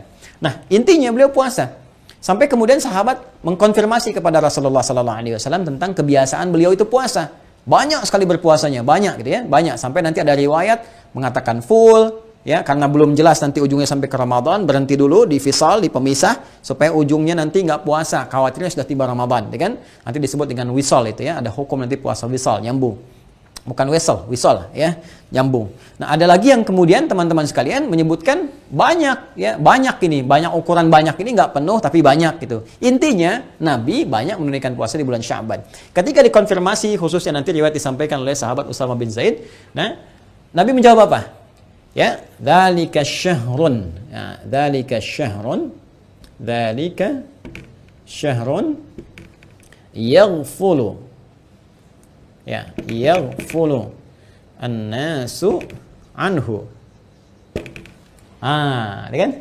Dzalika syahrun yaghfulun nasu anhu. Bima ma'na baina Rajab wa Ramadan. Fokus. Kata Nabi, dzalika syahrun, bulan Sya'ban itu yang kalian banyak tanya kenapa aku puasa, kenapa aku meningkatkan ibadah. Dzalika syahrun, itu bulan, ya. Bulan itu biasanya kalau menunjukkan dzalika ini pakai dzalika, itu dalam bahasa Arab gini. Kita ingin menunjuk aspek ada dua. Kalau ingin langsung real itu menunjuk sesuatu yang jauh. Unzur ila dzalikal masjid. Lihat ke masjid itu tuh, ya. Jauh. Kalau dekat hadza ini. Ya, la ana urid hadzal masjid faqat. Tidak, saya pengen masjid yang ini saja, gitu kan? Hadza. Tapi ada juga kita gunakan kiasan majaz untuk menunjuk satu hal yang istimewa, agung. Ya, untuk menunjuk bahwa ini sesuatu yang jauh dari apa yang kau bayangkan, tidak sama dengan apa yang kau pikirkan, istimewa. Ya, maknanya ini, ya, tapi menunjuk sesuatu yang istimewa. Ya, seperti contohnya apa? Al-Baqarah ayat kedua. Dzalikal kitabu la raiba fi hudal lil muttaqin. Kalau Anda cek di terjemahan, itu artinya kitab ini, Al-Quran ini. Kok bisa dzalika diartikan ini di situ? Ya. Padahal dzalika itu kan, dalam konteks bahasa yang standar gitu kan. Kenapa diartikannya ini, tapi menggunakan dzalika, diksinya kalimatnya itu. Ingin mengungkapkan sesuatu yang agung. Karena asalnya begini, kalau kita bedah itu, dzalika itu, dza, lam dengan kaf. Dza-nya dari hadza, kan? Kalau kita ingin ambil konteks yang majaznya, ya, yang menunjuk sesuatu yang agung, ya. Dza-nya ke hadza, lamnya lamul bu'di. Ini agak dalam ngajinya sedikit, ya. Kafnya kaful khitab. Menunjuk kepada yang diajak bicara. Ya, yang dikhitab, diajak bicara. Ya, dza artinya ini, lamul bu'di menunjuk yang jauh, kaful khitab. Jadi saat Al-Qur'an diturunkan, ya, itu banyak orang yang mencibir Nabi, yang komen gak bagus, mencela Nabi, menuduh Nabi, ya, bahkan meragukan Al-Quran, ada yang ingkar sampai nuduh, ya. Jadi kalau cuma meragukan, syakka yashukku, ya, syakka yashukku. Tapi kalau ragu sambil nuduh, ya, kayaknya bukan, ya, Al-Quran itu bukan dari wahyu Allah itu. Tapi nuduh itu rekayasa Muhammad aja kayak SAW. Ya, itu rekayasa. Muhammad itu penyair, Muhammad itu penyiir, tuduhan orang-orang dulu. Mereka itu meragukan sekaligus tuduh. Di dalam bahasa Arab disebut dengan raba, ya rubu raiban, raib. Ya, makanya ketika mereka mohon maaf mencibir Nabi, mengejek Nabi, menuduh Nabi, turun pembelaan langsung dari Allah Subhanahu wa taala. Hei, dzalikal kitab, kitab ini, Al-Qur'an ini, hadza ini, ya, li jauh sekali kamu dari apa yang kau bayangkan, dari apa yang kau pikirkan, dari apa yang kau tuduhkan. Ya, dzalikal kitabu la raiba fi. Tidak pantas kamu menuduh Nabi SAW. Tidak pantas kamu menuduh Al-Quran. Gak ada keraguan di dalamnya. Gak seperti yang kamu tuduhkan. Ya, kamu nuduh tapi gak punya bukti. Itu kalau kita ngaji agak dalam, temukan keindahan ini. Apa kaitan dengan pembahasan kita? Kata Nabi, dzalika syahrun. Kalau kita ingin turunkan ini dengan pemaknaan agung, menunjuk keagungan, bulan itu, Sya'ban itu sebetulnya agung. Tidak seperti yang kamu bayangkan. Ya, tidak seperti yang kamu gambarkan. Bukan cuma Rajab saja yang sebelumnya kamu puasa, menjaga kehormatan. Sya'ban juga punya keistimewaan. Gitu cara memahaminya. Ya, tidak seperti yang kamu bayangkan saat ini. Tidak seperti yang kamu pikirkan. Sya'ban pun punya keistimewaan yang sangat istimewa. Seperti Rajab punya keistimewaan. Seperti Ramadan lebih istimewa lagi, kan? Nah, maka kata Nabi langsung diteruskan, yaghfulun nasu anhu. Karena itu banyak orang nggak sadar. Ya, ghaflah itu lalai, yang nggak sadar, ya, nggak sadar. Banyak orang nggak sadar bahwa itu tuh punya keistimewaan, kata Nabi. Ya, nah, maka pertama Nabi menunjukkan Sya'ban itu yang mana letaknya supaya nggak salah. Ya, kalau orang-orang dulu sudah mengerti pasti letaknya di situ, kan? Tapi bagi kita sekarang kan mencari, coba anak-anak sekarang, ya, tanya aja sekarang. Ayo coba bulan Safar bulan keberapa? Apa? Sabar? Bukan, Safar. Ya, Safar sih kok so good, maaf. Gitu. Bukan itu. Bulan Safar bulan keberapa? Ya, oh, Safar perjalanan maksudnya. Papa mau Safar. Tuh, kan? Coba tanya, Safar bulan keberapa? Ya, Syawal bulan keberapa? Tuh. Coba dicek lagi generasi TikTok nih yang sekarang nih. Ya, jadi kembalilah untuk mengejar kembali, ya, mendalami kembali agama dan sebagainya, supaya kita mendekatkan diri kepada Allah dengan cara yang lebih baik. Maka Nabi berikan kisi-kisi kepada kita. Baina Rajab wa Ramadan. Sya'ban yang dimaksudkan yang istimewa ini, baina, di antara Rajab bulan ke-7 wa Ramadan bulan ke-9. Ya. Jadi antara 7 dan 9 berarti berapa? 8. Ya. Berapa? 8. Ah. Ini bulan ke-8 Sya'ban. Apa yang istimewa di situ? Pertama, kata Nabi, turfa'u fihil a'mal. Turfa'u fihil a'mal. A'mal. Di bulan itu, amal-amal kita itu secara spesifik disebutkan langsung. Amal-amal kita pada saat itu secara langsung gitu, ya, dilaporkan, disampaikan, diangkat kepada Allah Subhanahu wa taala. Allah Maha mengetahui apa yang kita kerjakan. Enggak dilaporkan pun Allah sudah tahu, gitu kan? Tapi ini ingin menunjukkan satu keistimewaan. Ingin menunjukkan apa? Satu keistimewaan. Bagaimana malaikat banyak kemudian ya melihat amalan kita, menyampaikan kepada Allah langsung, itu kebanggaan. Ya, saya gambarkan ginilah, Anda aja kalau ada pejabat tinggi diundang, datang, bangga kan? Apalagi kegiatan Anda disampaikan, Anda kerja nih, pekerjaan Anda. Terus setiap kali kan dipantau. Ada pengawas, pimpinan juga tahu, supervisor tahu pekerjaan Anda tiap hari. Tapi kalau disampaikan begini, hey, khusus bulan Maret nanti, itu semua pengawas akan melaporkan pekerjaan Anda di bulan itu kepada saya, kata pimpinan. Ya kan? Bukankah pada saat itu Anda akan sungguh-sungguh? Walaupun setiap hari dipantau, kerjaan Anda kan dipantau. Ya, masuk kantor ada fingerprintnya, kan? Dipantau. Pantauan bagaimana penyesuaian dengan hak dan kewajiban. Jangan sampai kewajiban sedikit, hak pengen banyak. Kan lihat ada absensi dan sebagainya. Itu dipantau. Tapi kalau pimpinan mengatakan, ya, spesial untuk bulan Maret misalnya, semua nanti pekerjaan akan dilaporkan langsung kepada saya, ya. Padahal tiap hari juga tahu dan dilaporkan, tapi Anda menyampaikan itu untuk menunjukkan satu keistimewaan. Berarti ada yang spesial di bulan itu nih. Ada sesuatu, maka Anda banyak bersungguh-sungguh, ya kan? Ini dunia pekerjaan saja, Anda merespon dengan luar biasa. Padahal apa yang didapatkan belum tentu dinikmati. Gajian tiba-tiba meninggal, bisa terjadi. Sekarang, jika dunia saja begitu demikian Anda kejarnya, kenapa untuk sang pemilik dunia yang menyampaikan langsung kepada Anda lewat Rasul yang paling dicintai, Anda tidak begitu semangat? Kenapa? Untuk dunia yang sementara, begitu Anda kejar. Tapi perintah sang pemilik dunia yang langsung menginfokan kepada kita lewat Rasulnya Sallallahu Alaihi Wasallam yang paling mulia. Bahwa spesial di bulan Sya'ban itu, di bulan. Jadi ada harian, amalan kita ditatap langsung oleh Allah, gitu kan? Ada bulanan. Bagaimana diinfokan kepada kita, malaikat itu berlomba-lomba menyampaikan catatan amal kita kepada Allah. Dan itu kebahagiaan bagi malaikat. Ya, kapan lagi langsung melaporkan langsung kepada Allah? Nggak semua malaikat bisa langsung menghadap kepada Allah Subhanahu wa taala. Ya. Nah, di saat itu, ini kalau informasi Rasulullah SAW itu sudah pasti valid, ya. Dan ini mohon maaf, ini bahasan spiritual ya. Bahasan agama gitu, ya, ditangkapnya pakai iman, nggak pakai akal. Jadi akal kita itu jangan dipaksakan untuk menangkap bahasan-bahasan iman, nggak akan nyambung. Semua yang melekat pada manusia sifatnya terbatas. Pendengaran terbatas, semakin tinggi frekuensi semakin nggak bisa dengar. Penglihatan terbatas, semakin jauh semakin tak terlihat. Jika pendengaran dan penglihatan punya batasan, kenapa akal selalu nggak pengen punya batas? Ya, akal kita pun terbatas. Jadi kalau ada yang nggak sanggup ditangkap oleh akal, tangkap pakai iman kita. Maka amalan ini disampaikan oleh para malaikat kepada Allah Subhanahu wa taala. Laporkan langsung, ya Allah, hamba-Mu si fulan sedang begini, hamba-Mu si fulan sedang begini. Maka apa yang langsung Nabi berikan bimbingan kepada kita? Fa uhibbu an yurfa'a amali wa ana shaim. Fa uhibbu an yurfa'a amali, fa uhibbu an yurfa'a amali wa ana shaim. Masya Allah. Maka aku sangat menginginkan, sangat mencintai. Uhibbu itu bisa cinta, bisa sangat ingin, ya, sangat ingin. Ana uhibbu hadzal kitab. Saya sangat pengen sekali buku ini.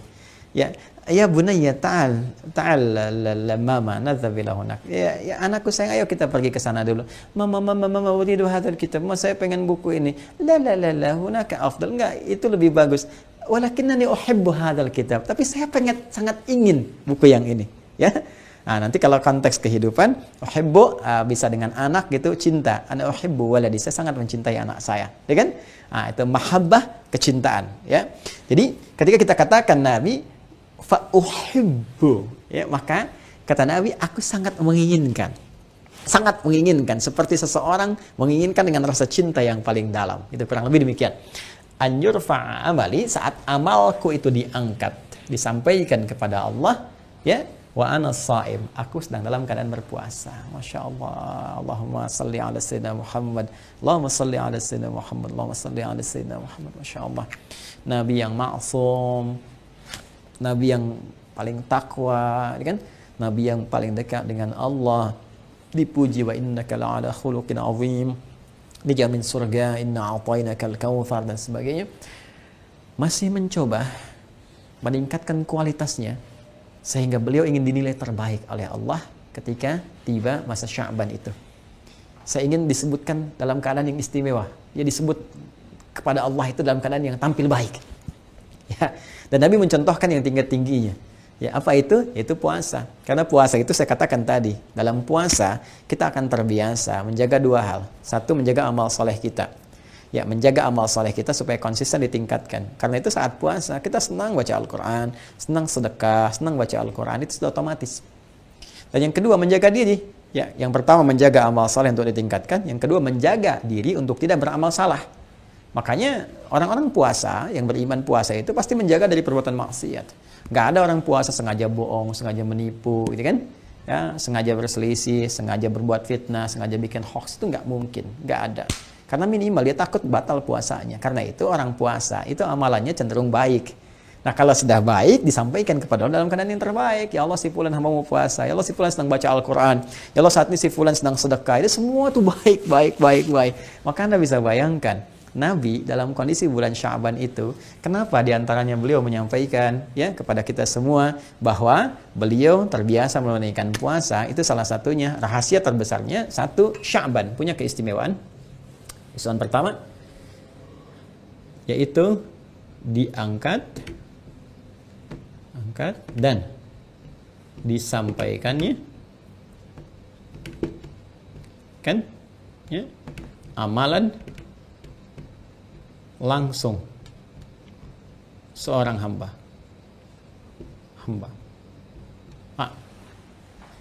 Jadi kalau biasanya kan hari-hari biasa dicatat, malaikat catat kan, raqib, atid, ya.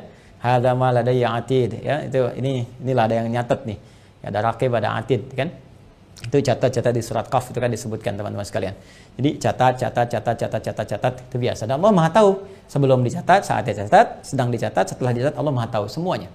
Ya, tapi yang istimewa Sya'ban itu catat, laporkan langsung, sampaikan, dan Allah Maha tahu yang dilaporkan. Tapi malaikat merasakan kebahagiaan ketika menyampaikan itu. Ya, dan kita ketika pada saat demikian kita merasa, wah, ini sedang diangkat amalan kita ingin memberikan yang terbaik, itu kan? Nah, ini poinnya. Jadi ini keistimewaan bulan Sya'ban yang pertama, yaitu saat amalan kita diangkat dan Nabi memberikan isyarat untuk memberikan kekuatan pada amalan ini. Maka contoh Nabi yang pertama adalah menunaikan puasa. Jadi sunnah, ada puasa sunnah yang spesifik dikerjakan di bulan Sya'ban. Seperti Rajab kita puasa sunnah juga, ya, bulan-bulan haram. Seperti Ramadan ada puasa wajib, Sya'ban pun ada spesifik puasa di bulan Sya'ban, yaitu puasa sunnah Sya'ban, ya, puasa sunnah Sya'ban. Nah, sekarang waktunya bagaimana? Waktunya bagaimana? Kalau kita lihat teman-teman sekalian, waktunya yang saya maksudkan apakah sehari, apakah 2 hari, harinya apa, dan sebagainya, gitu kan? Nanti kita lihat. Di dalam kitab Sahih, di Al-Bukhari, nomor hadis 1969, hadis Muslim nomor hadis 1156. Nah, kalau kitab hadisnya beda misalnya, atau di Anda ada ikhtisar, ini Anda bisa cari rawinya, Sayyidah Aisyah radhiyallahu taala anha. Ya. Nah, ini pasti insya Allah sama ini. Ya, kalau sudah masuk rawi sama, nggak mungkin berbeda. Ya, maka Sayyidah Aisyah menyampaikan, ma ra'aitu. Ya, Qalat beliau menyampaikan, ma ra'aitu. Saya tidak pernah menyaksikan an-nabiyya sallallahu alaihi wasallam, Nabi sallallahu alaihi wasallam istakmala. Ya, istakmala, menyempurnakan siyaman syahrin, puasa beliau dalam sebulan, ya, illa Ramadan, kecuali di bulan Ramadan. ma ra'aitu an-nabiyya sallallahu alaihi wasallam istakmala siyama syahrin illa Ramadan. Aku tidak pernah menyaksikan Nabi sallallahu alaihi wasallam. Aku tidak pernah mengamati melihat Nabi sallallahu alaihi wasallam menyempurnakan puasa sebulannya, sebulan penuh. Ya, sebulan penuh. Kecuali apa? Kecuali Ramadan. Ramadan. Belum selesai hadisnya. Ya. Wa aktsara siyaman minhu fi Sya'ban. Dan memperbanyak puasa sunnahnya. Memperbanyak puasa sunnahnya di luar Ramadan tadi. Ya, di luar Ramadan tadi. Di kalau Ramadan kan sudah wajib, ya kan? Nah, di luar Ramadan kan sunnah kan? Di luar Ramadan apa? Sunnah. Kecuali nanti ada yang wajib untuk mengqadha atau nazar, gitu kan? Atau nazar. Nah, yang ini ada puasa sunnah. Ya, aku saksikan Nabi berpuasa sunnah. Senin puasa, kan? Kamis puasa, dan Ayyamul Bid Nabi menyontohkan kepada kita, mengisyaratkan. Tapi ada banyak Nabi banyak berpuasa dalam sebulan itu, banyak. Ya, kapan itu? Fi Sya'ban, di bulan Sya'ban. Ini bulan yang ke-8 tadi, Sya'ban. Jadi tidak pernah aku menyaksikan Nabi sallallahu alaihi wasallam menyempurnakan puasa sebulan penuh, ya, kecuali di bulan Ramadan yang wajib tadi, dan memperbanyak puasa sunnahnya di bulan apa? Sya'ban. Bahkan ada riwayat menyebutkan, teman-teman sekalian, bahwa kadang Nabi penuh puasa Sya'ban. Ada riwayat menyebutkan demikian. Ada riwayat menyebutkan ya memperbanyak. Jadi ada pernah sekali disebutkan penuh. Ya, jadi kalau Sya'ban ya misalnya 29 hari, 30 hari, kan? Tapi Nabi pun menegaskan nanti ada hukum puasa wisal yang menyambung. Jadi khawatir karena dulu belum diketahui, nggak seperti kita sekarang. Ya, untuk ru'yat canggih, ada teleskop, ada macam-macam dan sebagainya. Bahkan falaknya udah makin canggih. Udah ketahuan sekarang hitungan falaknya bahwa nanti secara astronomis ini nanti ketinggian hilal sekian, udah di atas 3 derajat nanti, ya, pada saat ijtima konjungsi itu terjadi, nanti ketinggian hilal sudah tinggi di atas 3 derajat, dipastikan itu keesokan harinya udah puasa. Nanti 1 Ramadan bersamaan dengan 13 April. Ya, insya Allah dengan izin Allah Subhanahu wa taala itu akan bersamaan. Ya, kemungkinan besar akan sama keseluruhannya. Nanti saya berikan lagi kalau sudah masuk materi itu, termasuk dengan doanya. Nanti kita belajar lagi. Ini masih panjang rangkaiannya, ya, masih panjang. Kembali ke sini. Nah, tapi karena di zaman Nabi itu belum secanggih kita sekarang, maka dikhawatirkan nanti tahu-tahu sudah masuk Ramadan, masih puasa Sya'ban, niatnya salah, gitu kan? Karena itu nanti di pembahasan fikih-fikih klasik itu ada, kalau sudah mau masuk mendekati ke akhir Sya'ban jangan puasa lagi. Ya, khawatirnya sudah masuk apa? Ramadan, ada jeda. Nah, karena itu ulama kontemporer sekarang mengatakan, tapi kalau sudah diketahui jedanya, maka boleh, kalaupun mau penuh. Ya, karena ilatnya dulu dilarang itu karena dikhawatirkan masuk Ramadan. Tapi kalau Ramadannya diketahui, maka tidak ada masalah di situ. Ya, karena al-hukmu yaduru ma'a illatih. Itu di ilmu ushul fikih. Al-hukmu yaduru ma'a illatih. Hukum itu dalam fikih itu melekat berdasarkan sebabnya, illat. Jadi kalau sebabnya hilang, sepanjang hukumnya bukan melekat wajib kepada kita, maka bisa hilang. Tapi kalau sudah wajib melekat, maka nggak dipandang ilat. Ya, makan daging babi haram. Ya, jangan ditanya apa ilatnya, kalau itu perintah. Ya, wajib kita untuk meninggalkan. Walaupun Anda mengatakan, karena ini dikaji, ini ada belatungnya, ada ininya, ada joroknya. Jadi kalau babinya sudah nggak jorok sekarang, dikasih makannya yang bersih-bersih, yang menyehatkan, jadi halal. Nggak begitu juga. Ya, jelas paham ya? Nah, tetap mengikat hukumnya. Jadi kembali kepada Sya'ban ke sini, Nabi SAW tercatat dalam sejarah itu memperbanyak puasa di bulan Sya'ban. Yang dilihat esensinya bukan sekedar puasa. Ya, bukan menjaga lapar, menjaga haus, nahan semuanya gitu kan, tapi tidak demikian adanya saja. Nabi lebih memberikan isyarat kepada kita untuk kembali ke makna Sya'ban yang sesungguhnya. Yang tadi secara filosofis adalah mencari bekal-bekal yang terbaik, menyiapkan diri kita dengan mulia, dengan baik gitu kan. Supaya apa? Supaya siap-siap di bulan yang ke-9. Supaya dosa-dosa kita bisa dibakar, dihanguskan, ya, seperti halnya Ramadan pada masa itu membakar dan menghanguskan dengan teriknya matahari sekitaran benda-benda sekitarannya. Maka demikian kita berharap di bulan ke-9 saat Ramadan dosa-dosa kita digugurkan oleh Allah Subhanahu wa taala, dibakar, dihanguskan dengan suasana Ramadan yang kita siap menjelangnya. Itulah keutamaan pertama dan amalan yang dikerjakan oleh Nabi. Karena itu tidak ada amalan spesifik untuk berlatih kecuali apa? Kecuali puasa. Dan puasa itu sangat efektif karena ketika kita membiasakan minimal di Sya'ban, ke Ramadan sudah siap. Ya, karena itu saya izin ya untuk mengingatkan. Pertama, bagi teman-teman yang mu'alaf misalnya, ya, yang di tahun-tahun ini belum sempat memulai puasa, ya, bersiap Ramadan, itu bisa latihan sekarang. Ya, anak-anak kita yang balik nih tahun ini yang belum biasa puasa misalnya, yang belum berlatih, bisa berlatih di bulan Sya'ban. Jadi jangan sampai Ramadan nanti pas jadikan latihan. Nah, sekarang mulai latihan. Yang namanya latihan nggak perlu dipaksakan. Artinya memulai bertahap dulu. Misal nanti saya mulai hari Senin nih, insya Allah, bismillah, Senin mulai. Karena baru pertama puasa, misalnya jam 12, aduh, kok perutnya udah perih ya, nggak bisa ditahan, gitu kan. Nggak apa-apa buka. Nanti setelah menyesuaikan, besoknya tambah lagi sampai ke asar, gitu kan. Ini maghribnya sejam 6 lewat 6. Asar jam 4 nggak kuat, tuh ya. Tahan sampai jam 5 misalnya kan. Tapi situ sudah perih, sudah sakit, jangan dipaksakan. Termasuk anak-anak kita ya, yang baru-baru. Jangan ibu mengatakan, ayo nak, berjuang, jihad fisabilillah. Jihad apaan? Udah cepet buka. Ini kan puasa sunnah. Buka, sudah buka, kemudian siap lagi, besok terbiasa, sehingga besoknya lagi lebih menikmati sampai ke maghrib, Masya Allah. Sampai maghrib aja, jangan terlampau soleh ya, berarti sampai ke isya, tidak. Maghrib aja. Di sampai maghrib buka, karena nanti ada aliran yang terlampau soleh. Ya, aliran terlampau soleh, jadi bukanya pas isya. Pas isya.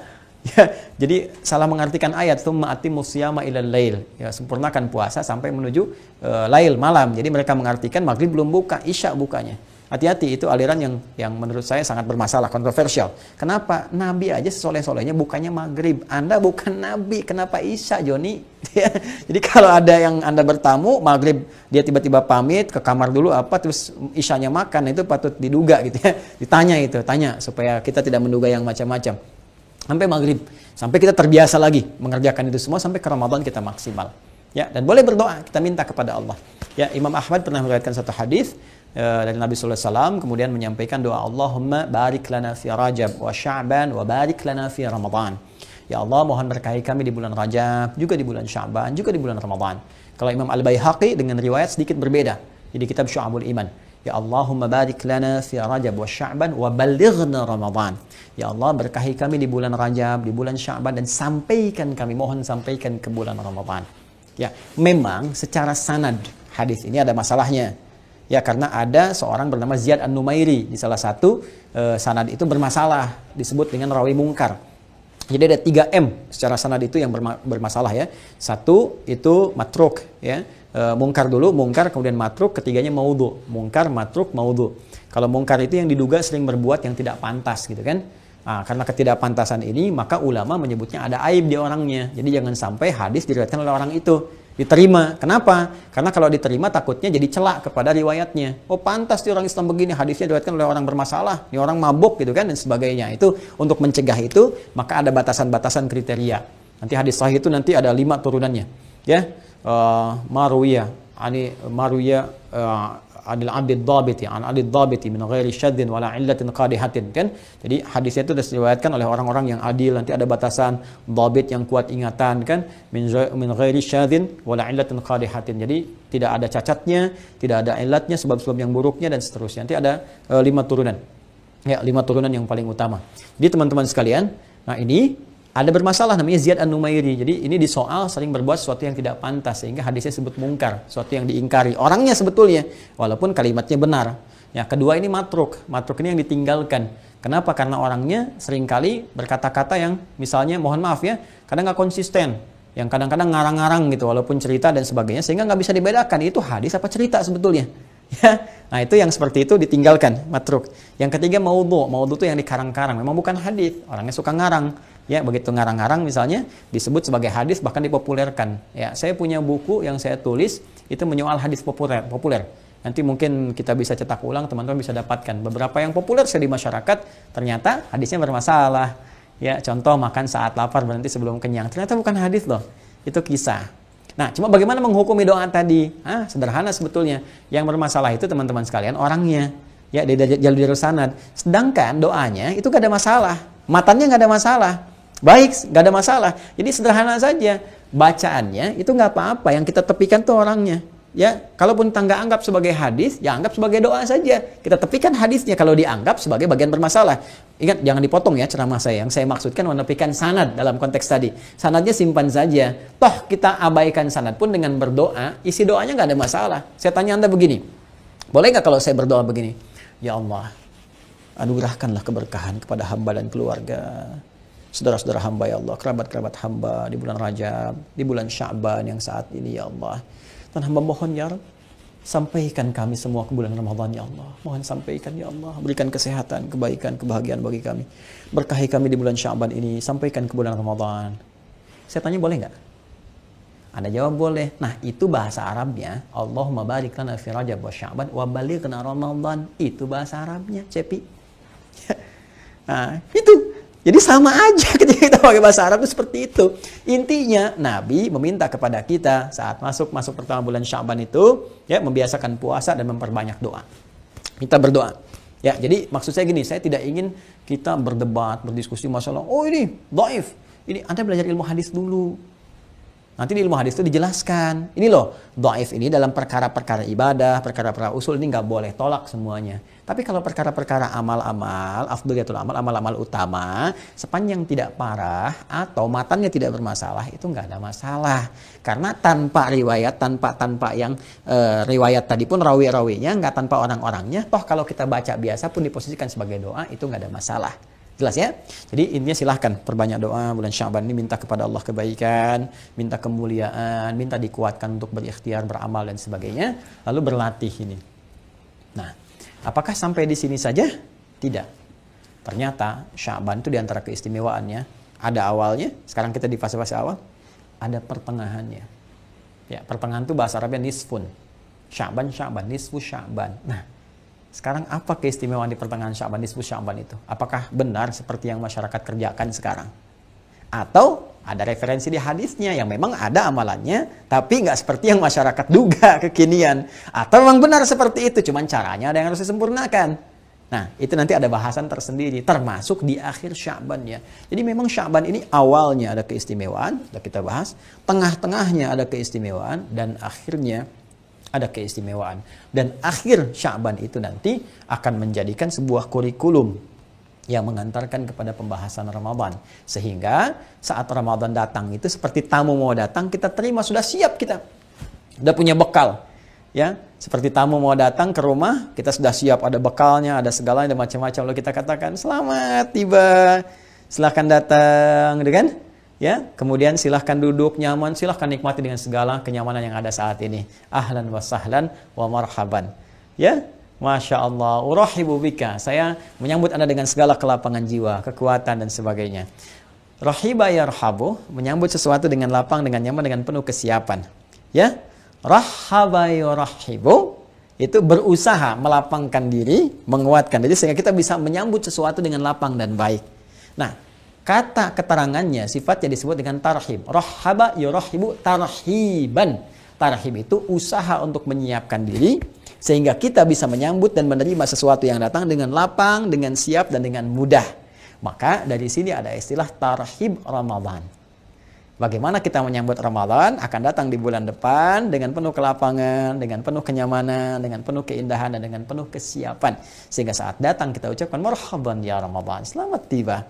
Ya wahai Ramadan, selamat tiba wahai segala keutamaan, wahai segala keistimewaan amalan, wahai segala ampunan yang datang dari Allah, segala rahmat dan segala kemuliaan. Kita sudah siap. Apa yang diperintahkan? Sami'na wa ata'na. Sami'tu wa ata'tu. Itu kurikulumnya. Tapi bagaimana menyiapkan diri kita untuk tarhib yang sesungguhnya? Kita akan teruskan episode ini pada pekan-pekan yang selanjutnya insya Allah. Ya. Nah, supaya nanti lebih terukur. Saya khawatir kalau bahas sampai subuh yang didapatkan cuma 1-2 poin. Tapi kalau seperti ini, kita bisa pecahkan sedikit-sedikit. Lalu kita isi dulu awal sampai ke pertengahan, nanti masuk tengah-tengah bahas lagi. Sehingga amalannya sesuai dengan waktu-waktu yang kita iringi. Nah, kurang lebih itu yang kita bahas teman-teman sekalian. Ya, selebihnya silahkan gali lagi referensi ya. Nah, dari ustaz-ustaz lain ada tambahan-tambahan. Alhamdulillah dari buku-buku yang bisa kita baca dan sebagainya. Saya insya Allah sedang juga menyiapkan rumusan-rumusan buku yang nanti akan dilaunchingkan bersamaan dengan program khusus spesial. Mudah-mudahan Ramadan bisa dimulai. Nanti teman-teman bisa bergabung. Jadi saya siapkan kurikulumnya, bukunya sudah ada juga disiapkan. Nanti mudah-mudahan Ramadan kita bisa full bimbingan ya selama sebulan. Jadi nanti terus ada, tapi saya siapkan sistemnya dulu. Ya, di sistem sudah bagus, sudah siap. Saya terbiasa orangnya menyiapkan sesuatu, riset dulu, menyiapkan, nanti baru dipublikasikan sehingga manfaatnya bisa lebih maksimal. Insya Allah ya, tunggu.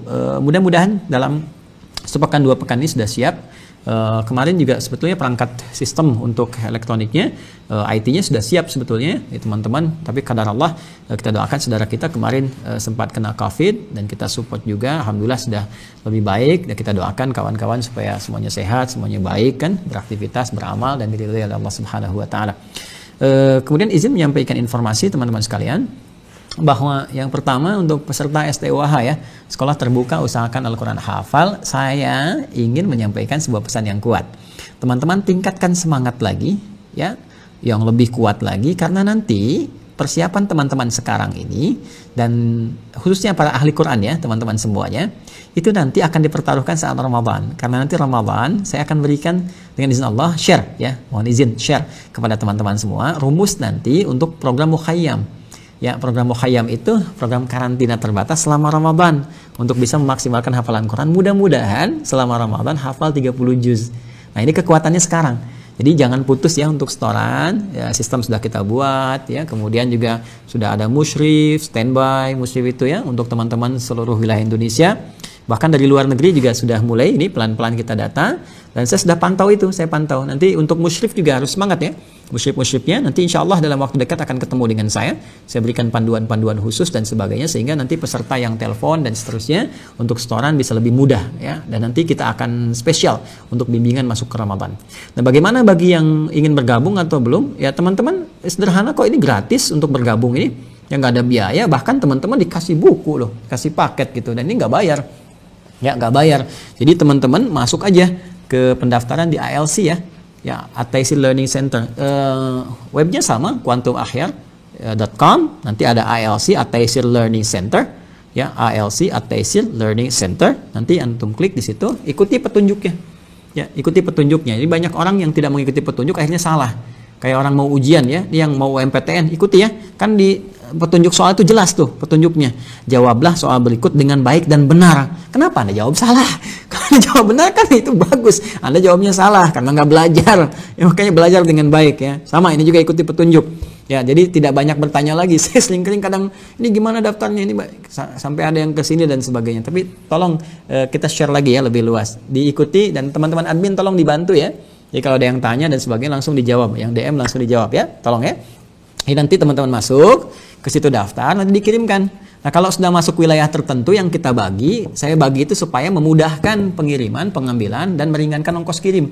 Ya, karena kita mencoba untuk bagi ini gratis gitu. Ya, jadi ongkos kirim mungkin share lah teman-teman yang kirim ya. Karena itu mushafnya juga kita spesifikasikan. Kalau yang ini kita nggak cetak lagi sementara waktu ini, ya supaya memudahkan. Ini terlalu berat nanti kalau dikirimkan, bebannya nanti kalau kirimnya agak berat. Karena itu kita siapkan nanti yang mushaf standar yang teman-teman punya atau nanti yang di aplikasi. Tapi ini yang pentingnya. Ini yang kita gratiskan ya. Jadi teman-teman terima kasih bagi yang telah berdonasi, ikut serta, dan masih dibuka karena target kita sampai 20.000. Ya, sekarang terpenuhi 10.000, masuk ke fase 15.000. Teman-teman yang sudah masuk ini insya Allah berkah, kita bagikan gratis ya. Nanti untuk memudahkan beberapa daerah insya Allah kita suplaikan. Seperti di Bandung di Cikapayang ya, di SMS ya, Speed Movement Store. Itu di Cikapayang itu ada Speed Movement Store SMS. Itu sudah kita titipkan beberapa di situ untuk wilayah Bandung sekitarnya bisa ke sana. Nanti sebentar lagi akan merapat insya Allah ya, dari Aceh sampai ke nanti ke Papua dengan izin Allah kita kirimkan. Jadi nanti teman-teman kirim data, kita akan sampaikan di perwakilan kita peserta STUAH ya. Makanya setiap peserta di provinsi nanti mungkin akan dihubungi oleh admin kita ya. Nanti Anda akan jadi perwakilan di sana, siap-siap. Nanti akan dikirimkan wilayah terdekat, nanti kita akan kirimkan sekaligus paket ke provinsi A, provinsi B, provinsi C. Jadi di wilayah itu nggak perlu nanti kalau pesan harus kirim lagi, dan Anda nanti makin lebih ringan karena nggak perlu biaya ongkos kirim, biaya macam-macam, kita sudah ada di sana. Ya, dengan izin Allah Subhanahu wa taala. Sekali lagi kita siapkan ini.